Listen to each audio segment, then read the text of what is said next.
Srimate Ramanujan Maha. We are live on YouTube, Swamin. நமஸ்காரம் சுவாமின். இந்த வருஷம் அடியின் எங்களுக்கு பரம பாக்கியம் சுவாமி இளவல்லி ஸ்ரீராம் சுவாமி ஆழ்வார் திருநகரிலிருந்து நித்தியப்படி திருப்பாவ உபன்யாசம் பண்ணுறதா சுவாமி பல என்கேஜ்மெண்ட்ஸ்க்கு நடுவில் ஒத்துருக்கார். சுவாமி வாஸ் பார்ன் இன் காஞ்சிபுரம். காஞ்சி தேவபெருமாள் பெருந்தேவி தாயாரோட நடுநிலையிலேயே பிறந்தவர். சுவாமியோட வம்சத்தை பற்றி சொல்லணும்னா எல்லாருக்கும் தெரிஞ்சிருக்கும். 74 சிம்மாசனாதிபதிகளோட வம்சத்தில் இளையவல்லி ஆச்சான் அவரோட வம்சத்தில் வந்தவர் சுவாமி. சுவாமியோட தகப்பனார் சுவாமி ஊவே இளையவல்லி சுவாமி. அடியன் பேர் சொல்கிறதுக்கு கூட பயப்படுறேன். சுவாமி எத்தனையோ பேருக்கு முமுட்சுப்படியும் ஸ்ரீவசன பூஷண காலட்சேபங்கள்லாம் நிறைய பண்ணியிருக்கார். அந்த சுவாமியோட வம்சத்தில் வந்தவர். அப்படிப்பட்ட சுவாமி நமக்கு நித்தியப்படி அவருக்கு நிறைய காரியங்கள் இருக்குது. அதாவது ஆங்கிலத்தில் சொல்கிறார், கன்னடத்தில் உபன்யாசம் பண்ண போகிறார். இங்கே நம்மளுக்காக இங்கே யூஎஸில் இருக்கிறவாளுக்கு பண்ணுறதுக்கு பரம பாக்கியம்னு நான் நினைக்கிறேன். சுவாமி, without any due I want to give the tenet to you to start the உபன்யாசம். அடியன் ராமானுதாஸ்.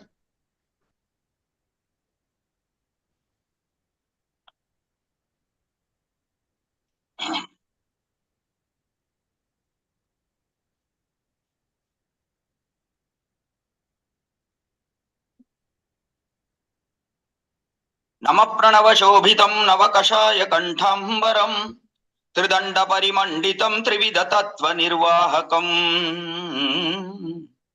दयांजित दृगंजलं दलितवादि वाग्वैभवं समाधि गुणसागरं शरणमेमि रामानुजम्। एतानि तानि भुवनत्रय पावनानि संसार रोग शकलीकरणौषधानि जिह्वातले ममलिकानि यथा शिलायां रामानुजेति चतुराण्यमृताक्षराणि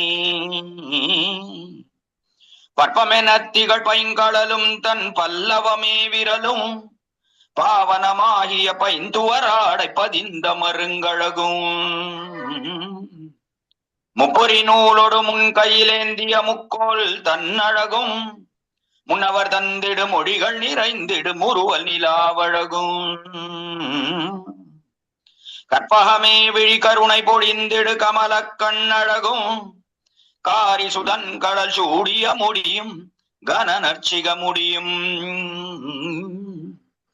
எப்பொழுதும் எதிராசன் வடிவழகின் இதயத்துளதால் இல்லை எனக்கெதிர் இல்லை எனக்கெதிர் இல்லை எனக்கெதிரே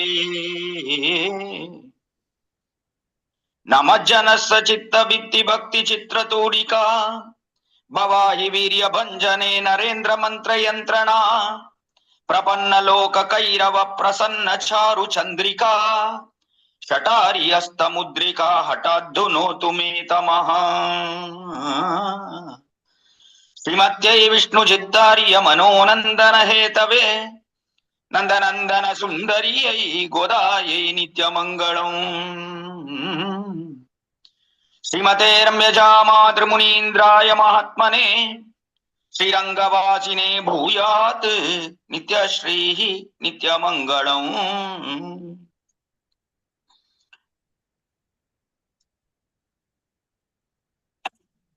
மாறனடிபணிந்து இந்தவரான சுவாமி எம்பெருமானாரை ஒரு சமயம் அவர்களுடைய சிஷ்யர்கள் எல்லாம் பார்த்து, சுவாமின்னு தேவரீர் திருப்பாவைக்கு ஒரு தடவை அர்த்த விசேஷங்களை தெரிவிக்க வேண்டும் என்று பிரார்த்தித்தார்கள். அப்படி பிரார்த்தித்த காலத்துல சுவாமி எம்பெருமானார் தெரிவித்த அர்த்தம், மோவாயெழுந்த முரடர்கள் திருப்பாவைக்கு அதிகாரிகள் அன்று, முடையெழுந்தார் அவர்கள் தெரிவிக்க வேண்டும். அப்படிப்பட்டவர்களையும் விசாரித்து பார்த்தால் அவர்களுக்கும் அதிகாரம் இல்லை. அத்தானி சேவகத்தில் மிகவும் ஈடுபட்டவர்களான பரிவாணி சேவைகளான பெரிய பிராட்டியார் தொடக்கமான நாச்சிமார்களுக்கும் இதற்கு அதிகாரம் இல்லை. ஆண்டாளே சொல்லி ஆண்டாளே கேட்கும் அத்தனை என்று தெரிவித்தார் திருப்பாவை ஜீயர் என்று பெயர் பெற்ற சுவாமி எம்பெருமானார். இந்த வாக்கியத்துக்கு அர்த்தம் என்ன? என்றால் மோவா எழுந்த முரடர்கள் திருப்பாவையை சொல்லுவதற்கு அதிகாரிகள் அல்லர் என்றால் மோவா எழுந்த முரடர்கள்னா ஆண்கள்னு அர்த்தம். இந்த மோவா கட்டையெல்லாம் இருக்கு, அதெல்லாம் முரட்டுத்தனமா இருக்கு, சொர சொரான் இருக்கு, தாடி மிசையெல்லாம் வளர்ந்து சொர சொரான் இருக்கு. நாளே அப்படிப்பட்டவர்கள் ஆண்கள், அவர்கள் திருப்பாவையை சொல்லுவதற்கு அதிகாரம் அல்ல. அதற்கு மேலே முளையெழுந்தார் என்று சொன்னால் பெண்கள். அப்படிப்பட்ட பெண்களானவர்கள் அவர்களுக்கு தெரிவிப்பதற்கு அதிகாரம் இருக்கிறதா என்று விசாரித்தால் அவர்களுக்கும் அதிகாரம் கிடையாது. சரி, பெண்களுக்குள்ளே தலை சிறந்தவரானவர்கள் அவர்கள்தான் பெரிய பிராட்டியார் தொடக்கமான நாச்சிமார்கள், ஸ்ரீதேவி, பூமி தேவி, நீலாதேவி என்று சொல்லக்கூடிய நாச்சிமார்கள். அவர்களுக்கும் திருப்பாவை சொல்வதற்கு அதிகாரம் இல்லை என்று தெரிவித்தார் சுவாமி. ஏன் இவர்களுக்கெல்லாம் அதிகாரம் இல்லை? ஆண்களுக்கு அதிகாரம் இல்லை, ஏன்னா சொன்னது பெண் தானே, ஆண்டாள் தானே என்று கொள்ளலாம். சரி, அப்போ பெண்களுக்கு அதிகாரம் இருக்கிறதா என்று விசாரித்தால் பெண்களுக்கும் அதிகாரம் இல்லை. ஏன் இல்லை என்று தெரிவித்தால் இவர்களுக்கு ஆண்டாளுடைய பாவசுத்தி இல்லை என்று காட்டினார் மாரநடிபணிந்து துய்ந்தவரான சுவாமி எம்பெருமானார். ஆண்டாளுக்குண்டான பாவசுத்தி அது யாருக்குமே கிடையாதுன்னா, ஆண்களோ பெண்களோ அல்லது பெரிய பிராட்டியார் தொடக்கமான நாச்சிமார்களோ இவர்கள் யாருக்குமே அந்த அந்த சொல்வதற்கு அதிகாரம் அல்ல. அவர்களுக்கு இந்த திருப்பாவைக்கு அர்த்தம் சொல்வதற்கு அவர்களுக்கு அதிகாரம் இல்லை என்று தெரிவித்தார் சுவாமி எம்பெருமானார். என்ன ஆண்டாளுக்குண்டான பாவம் இருக்க, அது நமக்கு கிடையவே கிடையாது. அப்படி என்ன பாவம்? ஆண்டாளுக்குண்டான பாவசுத்தி என்ன என்றால் எத்தனையோ விஷயத்திலே அவளுக்கு உண்டான பாவசுத்தி, அது எதுவுமே நமக்கு இல்லை என்பது அபிப்பிராயம். என்ன பாவசுத்தி ஆண்டாளுக்கு இருந்தது என்று தெரிவித்தால், ஆச்சாரியனையே பரதேவதை என்று கொண்டிருந்தாள். அந்த பாவசுத்தி இருக்க, அது ஏற்படுவது மிகவும் சிரமமானது ஒன்று. ஆச்சாரியனை பற்றி, ஆச்சாரியனே தனக்கெல்லாம், ஆச்சாரியனாலேதான் நமக்கு பேரு லாபம், ஆச்சாரியன்தான் அந்த பேரை நமக்கு கொடுக்கக்கூடியவன், ஆச்சாரியன் திருவடித்தாமரிலே பண்ணக்கூடிய கைங்கரியமே பரமபுருஷார்த்தம் என்கிற பாவசுத்தி இருக்க, அது ஆண்டாளுக்குண்டானபடிய நமக்கு கிடையாது என்று தெரிவிக்கக்கூடியவர் யார் என்றால் ஆச்சாரிய நிஷ்டையிலே ஊன்றி இருக்கக்கூடியவரான மாரநடிபணிந்து துய்ந்தவர் சுவாமி எம்பெருமானார். அப்படிப்பட்டவர் ஆச்சாரிய நிஷ்டையிலே ஊன்றி இருந்தார். அதனால்தான் சுவாமி மணவாள மாமுனிகள் உபதேச ரத்னமாலையிலே 3 அதிகாரிகளை சேர்த்து எடுக்கிறார். ஆழ்வார், திருமகளார் ஆண்டாள், மதுரகவி ஆழ்வார், எதிராசராம் இவர்கள் வாழ்வாக வந்துதித்த மாதங்கள் நாள்கள் தம்மின் வாசியும் இந்த உலகோர் குறைப்போம் யாம் என்று தெரிவிக்கிறார் சுவாமி மணவாள மாமுனிகள் உபதேச ரத்னமாலையிலே. ஆழ்வார், திருமகளார் ஆண்டாளையும் மதுரகவி ஆழ்வார், எதிராசர் என்று சொல்லக்கூடிய சுவாமி எம்பெருமானார், இந்த 3 அதிகாரிகளையும் சேர்த்து எடுக்கிறார் சுவாமி மணவாள மாமுனிகள். இவர்களை பற்றி சொல்ல வேண்டும், இவர்கள் அவதரித்த திருநன்னாளை கொண்டாட வேண்டும் என்கிறபடினாலே இந்த 3 அதிகாரிகளையும் சேர்த்தெடுக்கிறார் சுவாமி மணவாள மாமுனிகள். மற்ற ஆழ்வார்களை எல்லாம் வரிசையா கிரமமா சொல்லிண்டே வந்தார். ஐப்பசி மாசம் தொடங்கி ஐப்பசி மாசத்துல அவதரித்தவர்கள் 3 ஆழ்வார்கள், பொய்கையார், பூதத்தார், பேயார் என்று அது தொடங்கி வரிசையா ஆழ்வார்களை சொல்லி கொண்டு வரும் காலத்துல நடுவுல ஆண்டாளையோ மதுரகவி ஆழ்வாரையோ சொல்லவில்லை. அவர்களை விட்டு விட்டு எம்பெருமானாரை பத்தியும் நடுவுல சித்திரை மாசம் வருத எம்பெருமானாரை பத்தி சொல்லியிருக்கலாமே, அல்லது சித்திரை மதுரகவி ஆழ்வார் அவரை பத்தி சொல்லியிருக்கலாமேனா அவளை பத்தி சொல்லாம நேர வைகாசி விசாகத்துக்கு போயிட்டார். வைகாசி மாசத்துல அவதரித்தவர் இந்த ஊர்ல அவதரித்த எங்கூர் ஆழ்வார் சுவாமி நம்மாழ்வார். அப்படிப்பட்ட இந்த நம்மாழ்வார் அவதரித்த தினத்தை சொன்னாரே தவிர மதுரகவி ஆழ்வாரோ சுவாமி எம்பெருமானாரோ அவதரித்த சித்திரை மாசத்துல இருக்கக்கூடிய தினத்தை கொண்டாடவில்லை சுவாமி மணவாள மாமுனிகள். இதற்கு காரணம் என்ன என்றால் இந்த 3 அதிகாரிகளும், அதாவது ஆண்டாளும் அதே போல மதுரகவி ஆழ்வாரும் சுவாமி எம்பெருமானாரும் 3 பேருமே ஆச்சாரிய நிஷ்டையிலே ஊன்றி இருந்தவர்கள். அப்படிப்பட்ட ஆச்சாரிய நிஷ்டையிலே ஊன்றி இருக்கக்கூடிய சுவாமி எம்பெருமானார் அவரே என்ன தெரிவித்தார்னா, எனக்கு அந்த ஆண்டாளுடைய பாவசுத்தி கிடையாதுன்னா. ஆண்டாளுக்கு எப்ப ஏற்பட்ட பாவசுத்தி? தன்னுடைய தாப்பனார் ஆச்சாரியரான பெரியாழ்வார் அவரிடத்துல அவ்வளவு ஈடுபாடு ஆண்டாளுக்கு. அப்பெரியாழ்வார் உகந்த தேவதை என்றுதான் கண்ணபிரானையே ஆசைப்படுகிறாள் ஆண்டாள் என்று பார்க்கிறோம். நாளை இவ்வளவு ஏத்தம் உண்டு ஆண்டாளுக்கு, அவளுடைய பாவம் இருக்கே. கண்ணபிரான் வேண்டுமா? பெரியாழ்வார் மூலமாகத்தான் நமக்கு வேண்டும். பெரியாழ்வார் இல்லையே கண்ணனே வேண்டாம் என்று இருக்கக்கூடியவள் தான் ஆண்டாள். இப்படிப்பட்ட பாவசுத்தி நமக்கு உண்டானால்தான் திருப்பாவைக்கு அர்த்தம் சொல்ல முடியும் என்பது சுவாமி எம்பெருமானாருடைய அபிப்பிராயம். அப்படிப்பட்ட எம்பெருமானாரே ரொம்ப யோசித்தார் திருப்பாவைக்கு அர்த்தம் சொல்வதற்குன்னு சொன்னார். இப்போ நாம் யார் சொல்றதுக்கு, நாம் யார் இதனுடைய அர்த்தத்தை கேட்பதற்கு? நமக்கு என்ன யோகியதை இருக்கு? சுவாமி நீர் இன்னைக்கு சொல்ல வந்திருக்கிற என்ன யோகியதை இருக்கு என்று கேட்கலாம் இவ்விடத்திலே. ஆனால் எம்பெருமானார் காட்டின வழியிலே தான் அடியேனும் பின் சென்று இவ்விடத்திலே தெரிவிக்க போகிறேன். சுவாமி எம்பெருமானார் அவர் என்ன வழியை காட்டினார்? கடைசியில திருப்பாவைக்கு அர்த்தம் சொன்னாரா இல்லையா என்று பார்த்தால் திருப்பாவைக்கு அர்த்தம் சொன்னார். ஒரு தடவை இல்லை, 2 தடவை இல்லை, பல தடவை தெரிவித்திருக்கிறார் சுவாமி எம்பெருமானார். இப்படி அர்த்தம் சொன்னாரே, எதை கொண்டு சொன்னார் என்றால் தம்முடைய ஆச்சாரியன், அந்த ஆச்சாரியரான சுவாமி ஆள வந்தார். அவருடைய அபிமானத்திலே ஒதுங்கினபடினாலே நான் திருப்பாவைக்கு அர்த்தம் சொல்லுகிறேன் என்று தெரிவிக்கிறார் சுவாமி எம்பெருமானார். எனக்கு என்னவோ ஆச்சாரியனான சுவாமி ஆள வந்தார் இடத்துல அவ்வளவு பக்தி இல்லாமல் இருக்கலாம், எனக்கு அவரிடத்துல மிகுந்த ஈடுபாடு இல்லாமல் இருக்கலாம், பிரீத்தி விசேஷம் இல்லாமல் இருக்கலாம், இதெல்லாம் எனக்கு இல்லாமல் இருக்கலாம். ஆண்டாளுக்குண்டான அந்த பாவ சுத்தி இருக்க அடியனுக்கு இல்லாமல் இருக்கலாம். ஆனா ஆச்சாரியனுக்கு என்னிடத்துல அபிமானம் இருந்ததோ இல்லையோ, ஆச்சாரியரான பரமாச்சாரியர் சுவாமி ஆள வந்தார், அவருக்கு என்னிடத்துல மிகுந்த அபிமானம் இருந்ததோ இல்லையோ, என்ன பாக்குறதுக்காகத்தானே இங்க இருந்து புறப்பட்டு காஞ்சிபுரத்துக்கே எழுந்தருளினார் சுவாமி ஆள வந்தார். அதை குரு பரம்பரையிலே நாம் பார்க்கிறோம். அதனால என்னிடத்துல மிகுந்த அபிமானம் ஆளவந்தாருக்கு இருந்தது. அந்த அபிமானத்தை கொண்டே இவ்விடத்துல திருப்பாவைக்குண்டான அர்த்த விசேஷங்களை நான் இப்பொழுது தெரிவிக்கிறேன் என்று மேலே திருப்பாவையிலே ஆச்சரியமான அர்த்தங்களை எல்லாம் வாரி வருஷித்தார் சுவாமி எம்பெருமானார்னு பார்க்கிறோம். அதே போலத்தான் அடியனும் இவ்விடத்துல தெரிவிக்க வந்திருக்கேன். அடியனுக்கு என்னவோ அந்த பாவ சுத்தி கிடையாது, அடியனுக்கு என்னவோ அடியனுடைய தகப்பனார் ஆச்சாரியன் அவரிடத்துல அவ்வளவெல்லாம் ஈடுபாடு உண்டா, அவ்வளவெல்லாம் ஆச்சாரிய நிஷ்டை உண்டானா கட்டாயம் கிடையாது. ஆனால் அவருக்கு அடியனிடத்துல அபிமானம் இருக்கு இல்லையோ, அந்த அபிமானத்தை கொண்டு எவ்வளவு அபிமானம் அடியனுடைய திருத்தகப்பனார் தான் அடியனுக்கு ஆச்சாரியனும் கூட. ஸ்ரீமத் வேத மார்க்க பிரதிஷ்டாபன ஆச்சாரிய உபயவேதாந்த பிரவர்த்தகராய் சமதவாதி அனந்த கல்யாண குணோபேதராக எழுந்தருளியிருந்த இடைவில்லி ஸ்ரீனிவாச பூராகாச்சாரியர் சுவாமி, அப்படிப்பட்ட அந்த சுவாமி இருக்காரு. அந்த சுவாமி அவர் தான் அடியனுடைய ஆச்சாரியனும் கூட, தகப்பனாரும் ஆச்சாரியனும் அவரே. அப்படிப்பட்ட அந்த சுவாமியானவர் அவருக்கு அடியனிடத்துல மிகுந்த அபிமானம் உண்டு. பிள்ளை என்கிறபடினாலையும் சிஷ்யன் என்கிறபடினாலையும் 2 விதத்திலையும் மிகுந்த அபிமானம் உண்டு. அந்த அபிமானத்தின் காரணத்தாலே தான் பல பல அர்த்த விசேஷங்களை அடியனுக்கு வாரி வருஷித்தார். நிறைய அர்த்தங்களை சொல்லியிருக்கார். நிறைய அர்த்தங்கள் எப்படி சொல்ல வேண்டும், எப்படி எல்லாருக்கும் புரியும்படியா சொல்ல வேணும் இத்தியாதியான எத்தனையோ விஷயங்கள் அதெல்லாம் அடியனுக்கு எத்தனையோ முறை எடுத்து உரைத்திருக்கிறார் அடியனுடைய திருத்தகப்பனாரும் ஆச்சாரியனும் கூட. அப்படிப்பட்ட அவருடைய திருவடி பலத்தையே கொண்டு இந்த கோஷ்டியிலே இன்னும் 30 தினங்கள் இடத்துல திருப்பாவையினுடைய அனுபவம், 1 மாத காலம் திருப்பாவை பத்தின அனுபவம். இந்த திருப்பாவையில இவ்வருஷம் நாம் அனுபவிக்க கூடிய விஷயம் என்ன என்றால், அது ஆழ்வார் பரமாக நம்மாழ்வார் பரமாக அர்த்த விசேஷங்களை அனுபவிக்க போகிறோம் இவ்விடத்திலே. இது நம்மாழ்வார் பரமாக அர்த்தங்களை அனுபவிப்பதற்கு பிரமேயம் என்ன இப்பொழுது என்று விசாரித்தால், சென்ற ஆண்டு அடியேன் இதே கோஷ்டியிலே ஆச்சாரிய பரமாக அர்த்தங்களை தெரிவித்தேன். திருப்பாவைக்கு ஆச்சாரியன் பரமாக அர்த்தங்களை எல்லாம் இந்த கோஷ்டியில விண்ணப்பித்தேன்.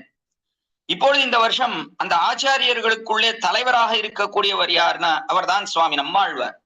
அப்படிப்பட்ட நம்மாழ்வாரை பற்றி இந்த கோஷ்டியிலே இனி 30 தினங்கள் திருப்பாவையிலே ஆண்டாள் எப்படி நம்மாழ்வாரை காட்டுகிறாள் இத்தியாதியான விஷயங்களை நாம் அனுபவிக்க இருக்கிறோம்.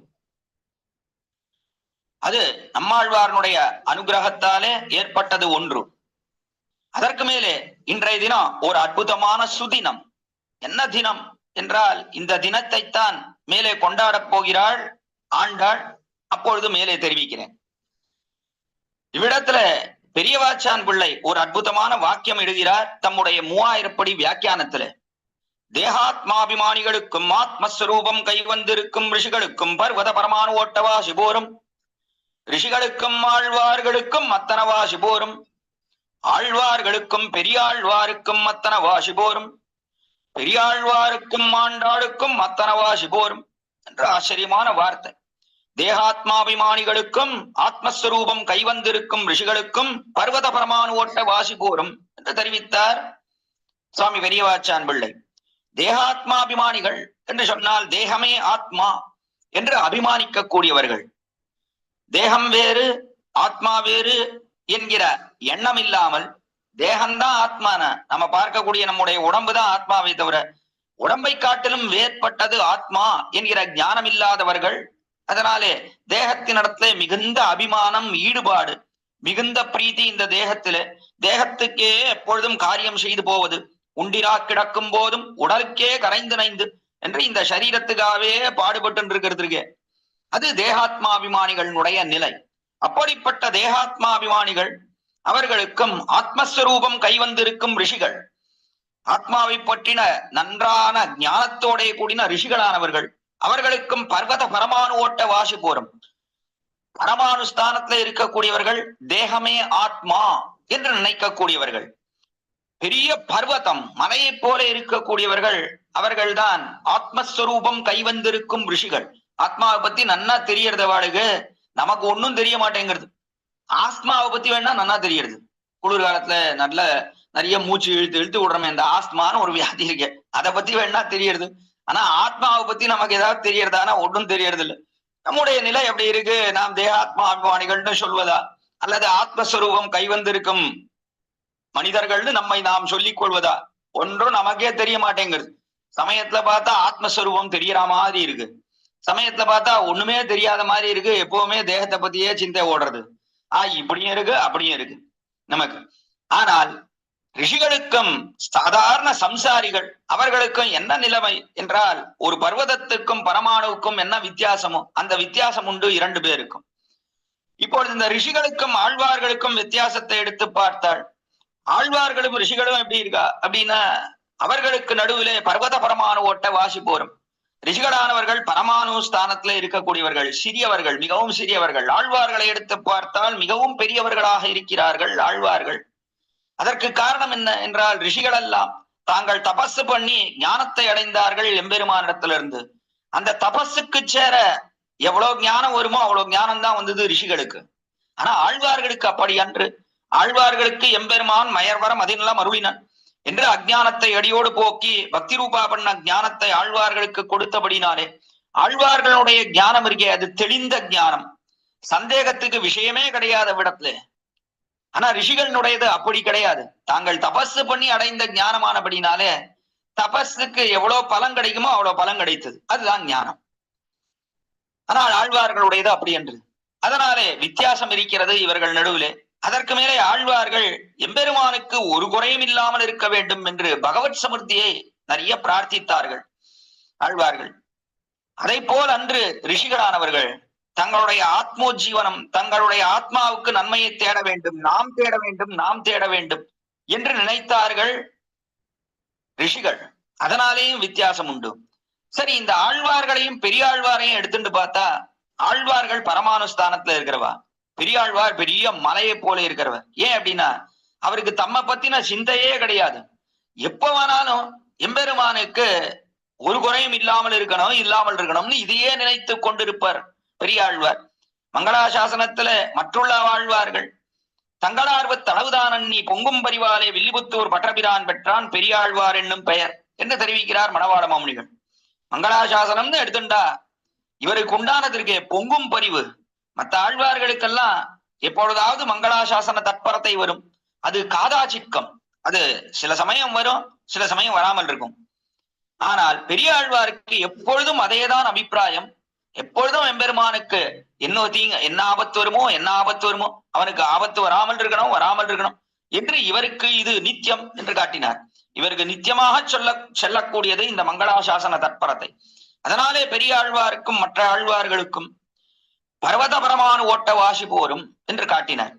சரி, இப்போ பெரியாழ்வாருக்கும் ஆண்டாளுக்கும் எப்படிப்பட்ட வித்தியாசம் தான்? பெரியாழ்வார் பரமானு ஸ்தானத்துல இருக்கிறவர், ஆண்டாள் பெரிய பர்வதம் மலையை போல இருக்கக்கூடியவள் ஆண்டாள். ஏன் அப்படின்னா பெரியாழ்வார் எம்பெருமானை பற்றினார், எம்பெருமானுக்கு ஒரு குறையும் இல்லாமல் இருக்கணும்னு நினைத்தார்.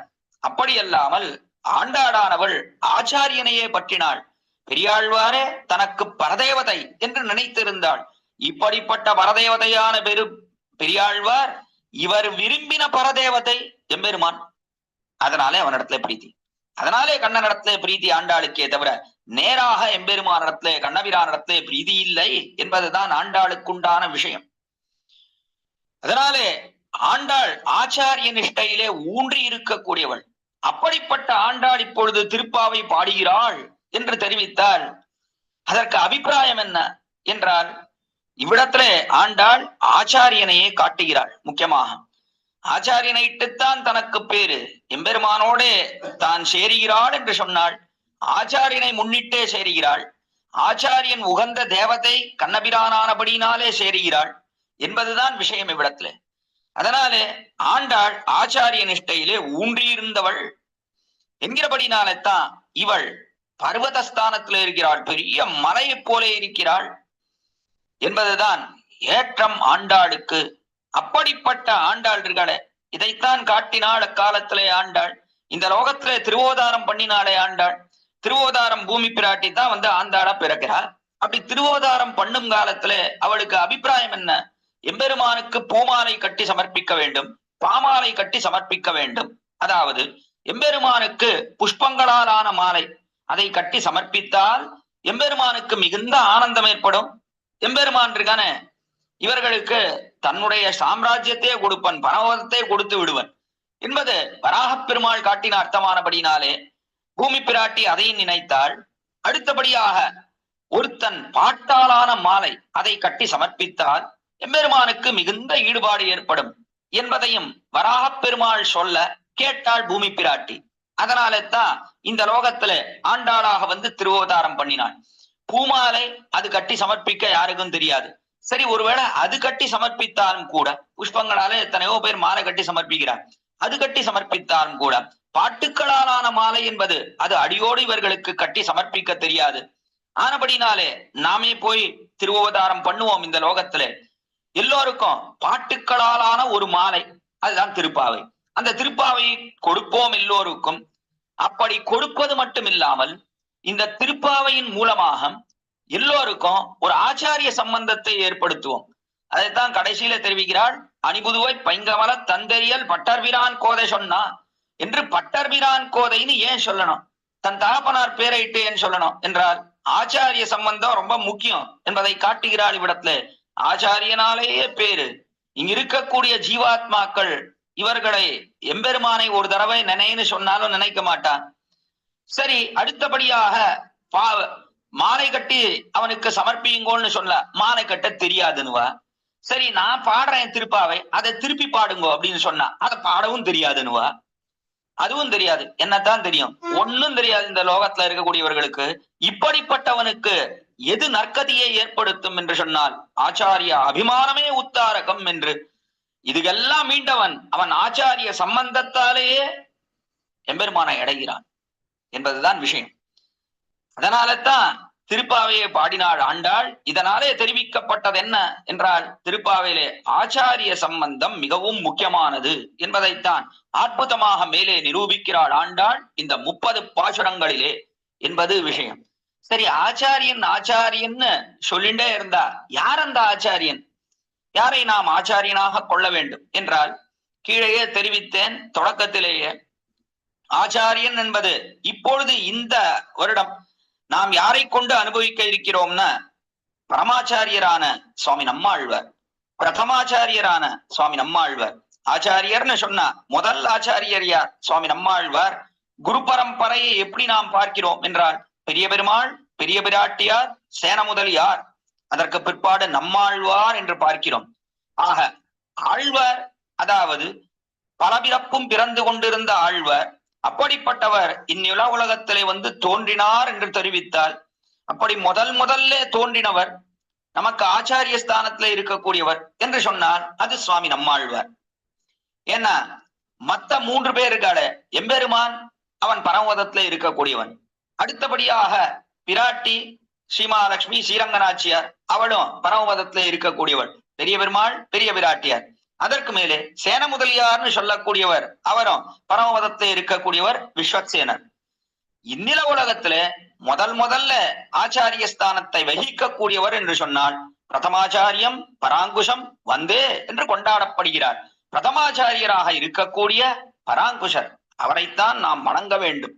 அப்படிப்பட்ட பிரதமாச்சாரியரான நம்மாழ்வார் விஷயமாக இவ்வாண்டு இந்த திருப்பாவையை நாம் அனுபவிப்போம். இது ஒரு பெரிய பாக்கிய விசேஷம். இவ்விடத்துல என்னன்னா, ஆழ்வார் திருநிலிருந்து அனுபவிக்கிறோம், நம்மாழ்வாருடைய திருவடிவாரத்திலிருந்து அனுபவிக்கிறோம். இவ்விடத்துல உள்ளுக்குள்ள சன்னதியில ஆண்டாள் ரங்கம்னார் எழுந்தருளி இருக்கா, அந்த ஆண்டாள் ரங்கம்னாருடைய திருவடிவாரத்திலிருந்து அனுபவிக்கிறோம். இதெல்லாம் ஒரு பெரிய பாக்கிய விசேஷமாக அமைந்திருக்கிறது இவ்விடத்துல. அதனாலே இனி தொடர்ந்து நம்மாழ்வார் விஷயமாக எப்படி ஆண்டாள் இந்த திருப்பாவையை நிரூபிக்கிறாள் என்பதை நாம் அனுபவிக்கலாம். இந்த திருப்பாவை இதற்கு அவதாரியிடக்கூடிய நம்முடைய பூர்வாச்சாரியர்கள் அவர்கள் சாதாரணமான அர்த்தத்தை காட்டி போந்தார்கள். அதாவது ஆண்டாளுடைய அபிப்பிராயம் என்ன திருப்பாவையிலே என்பதை காட்டினார்கள். ஆனால் அப்படி காட்டும் காலத்துல ஆங்காங்கே சுவாபதேச அர்த்தங்களையும் காட்டுகிறார்கள். இப்போ நாம இந்த திருப்பாவையை நம்மாழ்வார் விஷயமாக அனுபவிக்க இருக்கிறோம்னு சொன்னா அது எப்படி பொருந்தும்?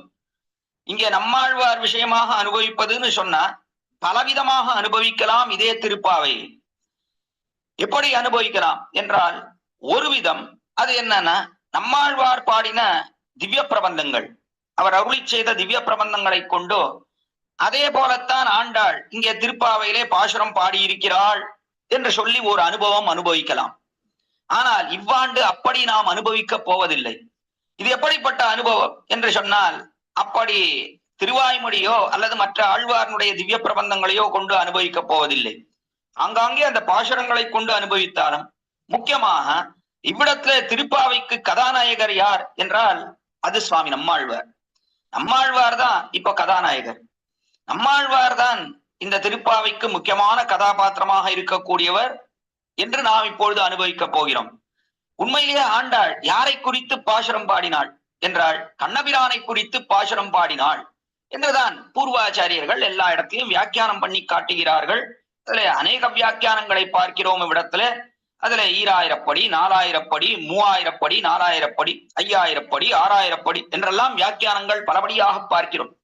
இப்படிப்பட்ட வியாக்கியானங்களிலே பூர்வாச்சாரியர்கள் கண்ணபிரானையே பற்றினாள் ஆண்டாள், அவனத்திலே சென்று தனக்கு வேண்டிய ஸ்வரூபானுரூபமான கைங்கரியம், அந்த கைங்கரியத்தை பிரார்த்தித்தாள் என்று அர்த்தங்களை காட்டி போருகிறார்கள். ஆனால் இவ்விடத்துல நம்மாழ்வாரிடத்திலே சென்று ஆண்டாள் இப்பொழுது தனக்கு வேண்டிய கைங்கரியத்தை கேட்கிறாள் என்று இவ்விடத்துல நிரூபிக்கிறார்கள் நம்முடைய பூர்வாச்சாரியர்கள், நம்முடைய பெரியோர்கள். பூர்வாச்சாரியர்கள் இந்த அர்த்தத்தை ஸ்பஷ்டமாக காட்டினார்களானா ஸ்பஷ்டமா காட்டல. இதெல்லாம் ஆச்சாரிய முகமாக கேட்டறிய வேண்டும் என்கிறபடினாலே பூர்வாச்சாரியர்கள் இந்த அர்த்தங்களை ஸ்பஷ்டமாக காட்டவில்லை. ஆனால் ஆங்காங்கே மறைத்து காட்டுகிறார்கள். அப்படி பூர்வாச்சாரியர்கள் மறைத்து காட்டுகிறார்கள்னு சொன்னா இப்ப ஆண்டாள் மறைச்சு தெரிவிச்சிருக்கணும் இல்லையோ? ஆண்டாள் மறைத்து காட்டியிருந்தா தானே வியாக்கியானம் பண்ண முடியும். இல்லைன்னா தங்களுக்கு தோணினதெல்லாம் சொல்ல முடியுமா? சொல்ல முடியாது இல்லையோ? அப்படி ஆண்டாள் எந்த அர்த்தங்களை மறைத்து காட்டி இருக்கிறாள் அப்படின்னு பார்த்தா அநேக சப்தங்கள். முதல்ல நீராட்டம்னு ஒரு சப்தம் இடுகிறாள். முதல் பாசுரத்துல நீராட்டம் என்கிற சப்தத்தை பார்க்கிறோம். மார்கழி திங்கள் மதிநெழுந்த நன்னாளால் நீராடப் போதுவீர். நீராட்டம், நீராட்டம்னா என்ன அப்படின்னா குளிக்கிறது, ஸ்நானம் பண்றது நீராட்டம். அதை தெரிவித்தாளே ஆண்டாள். அந்த இடத்துல வியாக்கியானம் பண்ணினார்கள் பூர்வாச்சாரியர்கள். இப்படி நீராட்டம்னு சொல்லுகிறாளே ஆண்டாள், இவள் எங்கேயாவது போய் நீராடினாடா? ஒரு நோன்பு நோக்க வேண்டும் என்று சொன்னால் அதற்கு நீராடி விட்டு சுத்தமாக இருந்து நோன்பை நோக்க வேண்டும் என்கிறபடினாலே எங்கேயாவது சென்று ஆண்டாள் நீராடினாளா? ஸ்ரீவில்லிபுத்தூர்ல பக்கத்திலே திருமுக்குளம் என்று இருக்கிறது. அந்த திருமுக்குளத்துல போய் ஒரு முழுக்கிட்டு சுத்தமாக இருந்து இனி நாம் எம்பெருமானை பற்ற போகலாம் என்று நினைத்தாளே ஆண்டாள். நாம் ஒண்ணும் இல்லை, அப்படி நீராடினான்னு எங்கேயுமே இல்லை. ஆனா நீராட்டம் நீராட்டம்னு சொல்லிட்டு வராளே, இப்போ என்ன பண்ற ஆண்டாள்? மறைத்து தெரிவிக்கிறாள் விடத்திலே.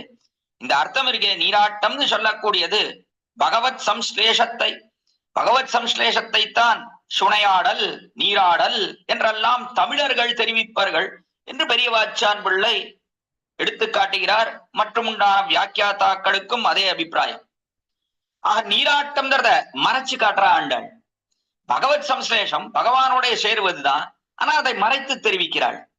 ஏன் இப்படி மறைத்து தெரிவிக்க வேண்டும் என்று சொன்னால் காரணம் இதற்கு உள்ளுரை பொருள்கள் நிறைய இருக்கு என்பதை சூச்சிப்பிக்கிறாள் ஆண்டாள். முதல்ல ஒரு காரணம் என்ன என்றால் கோபாலர்கள் திருவாய்ப்பாடி கோகுலத்துல இருக்கக்கூடிய கோபாலர்கள் நாங்க போய் கண்ணனோட சேர போறோம் அப்படின்னு கோபிகைகள் சொன்னா, இந்த கோபிகா பாவனையில தானே ஆண்டாள் திருப்பாவை பாடுறா.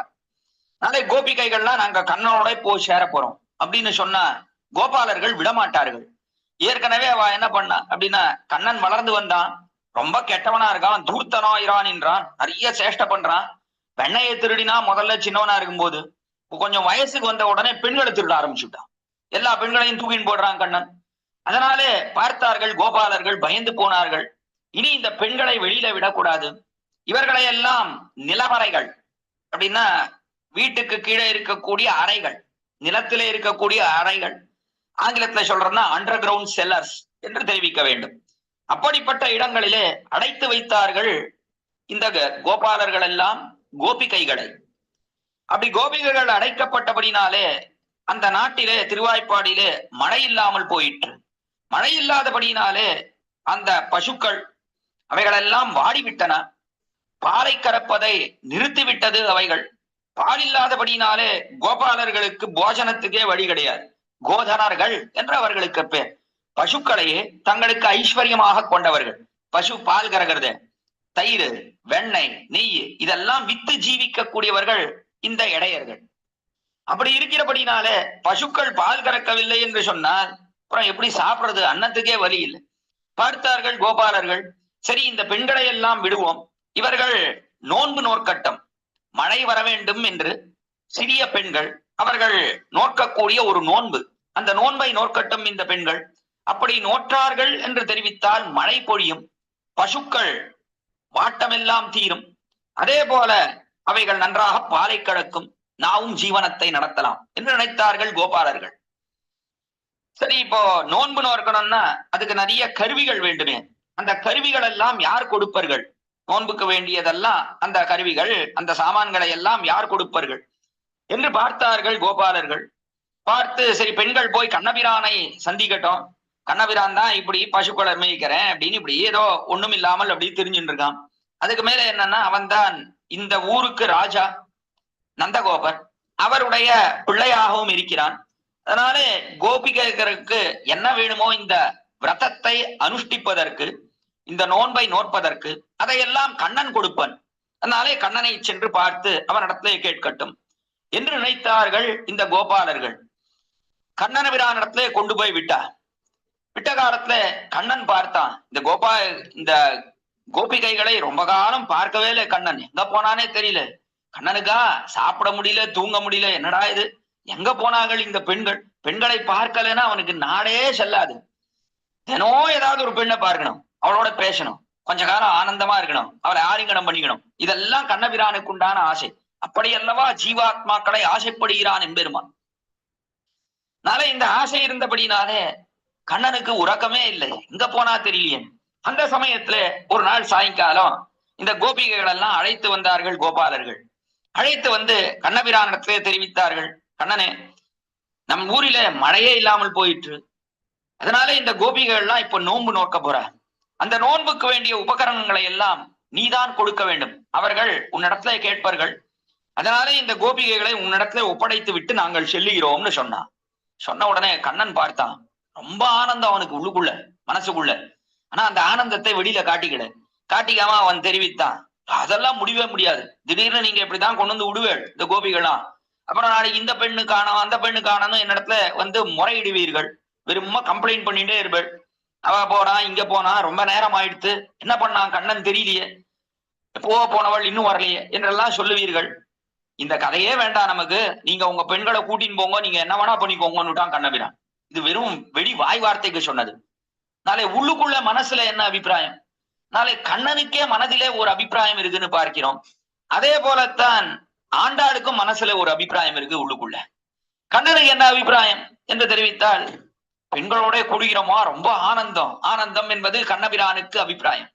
ஆனாலும் கூட வெளியில அதை காட்டிக் கொள்ளவில்லை. ஏன்னா கோபாலர்களுக்கு சந்தேகம் வருமே, என்ன கண்ணன் இவ்வளவு ஆனந்தமா இருக்கான், பெண்களை கொண்டு வந்து விடுறோன்னு உடனே என்ன ஆனந்தம் இருக்கு, முகத்துல என்ன ஒளி, என்ன சிரிப்பு, என்ன இவ்வளவு ஆனந்தமா இருக்கான், ஐயோ இப்ப பெண்களை விட்டா அவ்வளவுதான், நமக்கு இனி கிடைக்க மாட்டா இவா இன்னும் மறுபடியும் கூட்டின்னு போயிட்டா என்ன பண்றது? அதனால கண்ணன் அந்த ஆனந்தத்தை எல்லாம் வெளியில காட்டிக்காம மௌனமா இருந்தான். கம்பீரமாக வார்த்தை தெரிவித்தான். பெண்களா, நமக்கும் பெண்களுக்கும் சம்பந்தமே இல்லை, கூட்டின்னு வராதிங்கோ அப்படின்னு சொன்னான் கண்ணன். பார்த்தார் கோபாலர்கள், டேய் கண்ணா அப்படிலாம் சொல்லாதடா, எப்படியாவது இந்த பெண்களுக்கு வேண்டியதெல்லாம் கொடு, வா நோன்பு நோக்கட்டும், மழை பெய்யட்டும், பசுக்கள் எல்லாம் நன்றாக இருக்கட்டும் என்று தெரிவித்தார்கள் கோபாலர்கள். சொன்ன உடனே கண்ணன் பார்த்தான், சரி எனக்கு என்னவோ இதுல அவ்வளவு விருப்பம் இல்லை, இருந்தாலும் நீங்க ரொம்ப கம்பல் பண்றீர்கள், ரொம்ப நிர்பந்திக்கிறீர்கள், அதனால இந்த நிர்பந்தத்தின் காரணத்தால ஒத்துக்கிறேன், சரி கோபிகரை விட்டுட்டு போங்க, அவளுக்கு வேண்டியதெல்லாம் நான் தரேன் என்று தெரிவித்தான். கோபாலர்கள் அந்த பக்கம் போன உடனே கண்ணனுக்கு ஒரே ஆனந்தம், சிரிக்க ஆரம்பிச்சுட்டான். ஆஹா, என்ன பாக்கியம் என்ன பாக்கியம், பெண்கள் உங்களை பார்த்து எவ்வளவு நாள் ஆயிற்று, எங்க போனீர்கள் நம்மை விட்டு விட்டு, இப்படி போலாமா, என்னை விட்டுட்டு ஒன்னும் சொல்லவும் இல்லை, ஒன்னும் இல்லை, அட்ரஸே தெரியல, எங்க போனேன்னு தெரியல, கையில ஒரு போனாவது வச்சு கூடாதா, அப்பப்போ போனாவது பண்ணி கேட்டு இருப்பேன், எங்க இருக்கேன், அதுக்கும் வழி இல்லை. கண்ணன் தெரிவித்த உடனே கோபிகர்கள் அவர்கள் எல்லாம் பார்த்தார்கள்.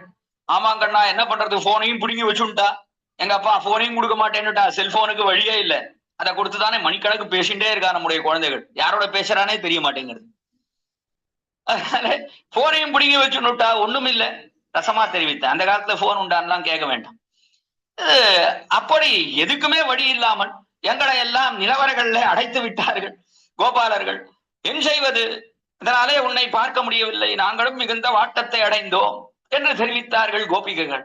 சொன்ன உடனே கண்ணபிரான் தெரிவித்தான், கவலை வேண்டாம், உங்களுக்கு என்னெல்லாம் வேணுமோ அதையெல்லாம் தெரிவிங்கோள், நான் அதெல்லாம் கொடுக்கிறேன், உங்களுக்கு வேண்டிய பதார்த்தங்களை எல்லாம் கொடுக்கிறேன் நோன்பு நோற்பதற்கு, ஆனால் இப்பொழுது அதை செய்வதற்கு அவகாசம் இல்லை, ஏன்னா ரொம்ப அதிக நேரம் ஆயிடுத்து, ஏற்கனவே சாயங்காலம் வந்து இப்ப இருட்டின் வந்து கொடுத்து, அதனால இனி நீங்கள் இங்கே இருந்தீர்கள்னா கோபாலர்களுக்கு சந்தேகம் வந்துடும், அதனால இனியும் இங்க இருக்க வேண்டாம், நீங்க எல்லாம் புறப்பட்டு போங்கோ, கார்த்தால வாங்கோ, அதிகாலையில வாங்கோ, வேண்டியதெல்லாம் நாம் உங்களுக்கு தருகிறோம், நீங்கள் பிற்பாடு நோன்பை நோற்று மாடை வளவிக்கலாம் என்று கண்ணபிரான் தெரிவித்தான்.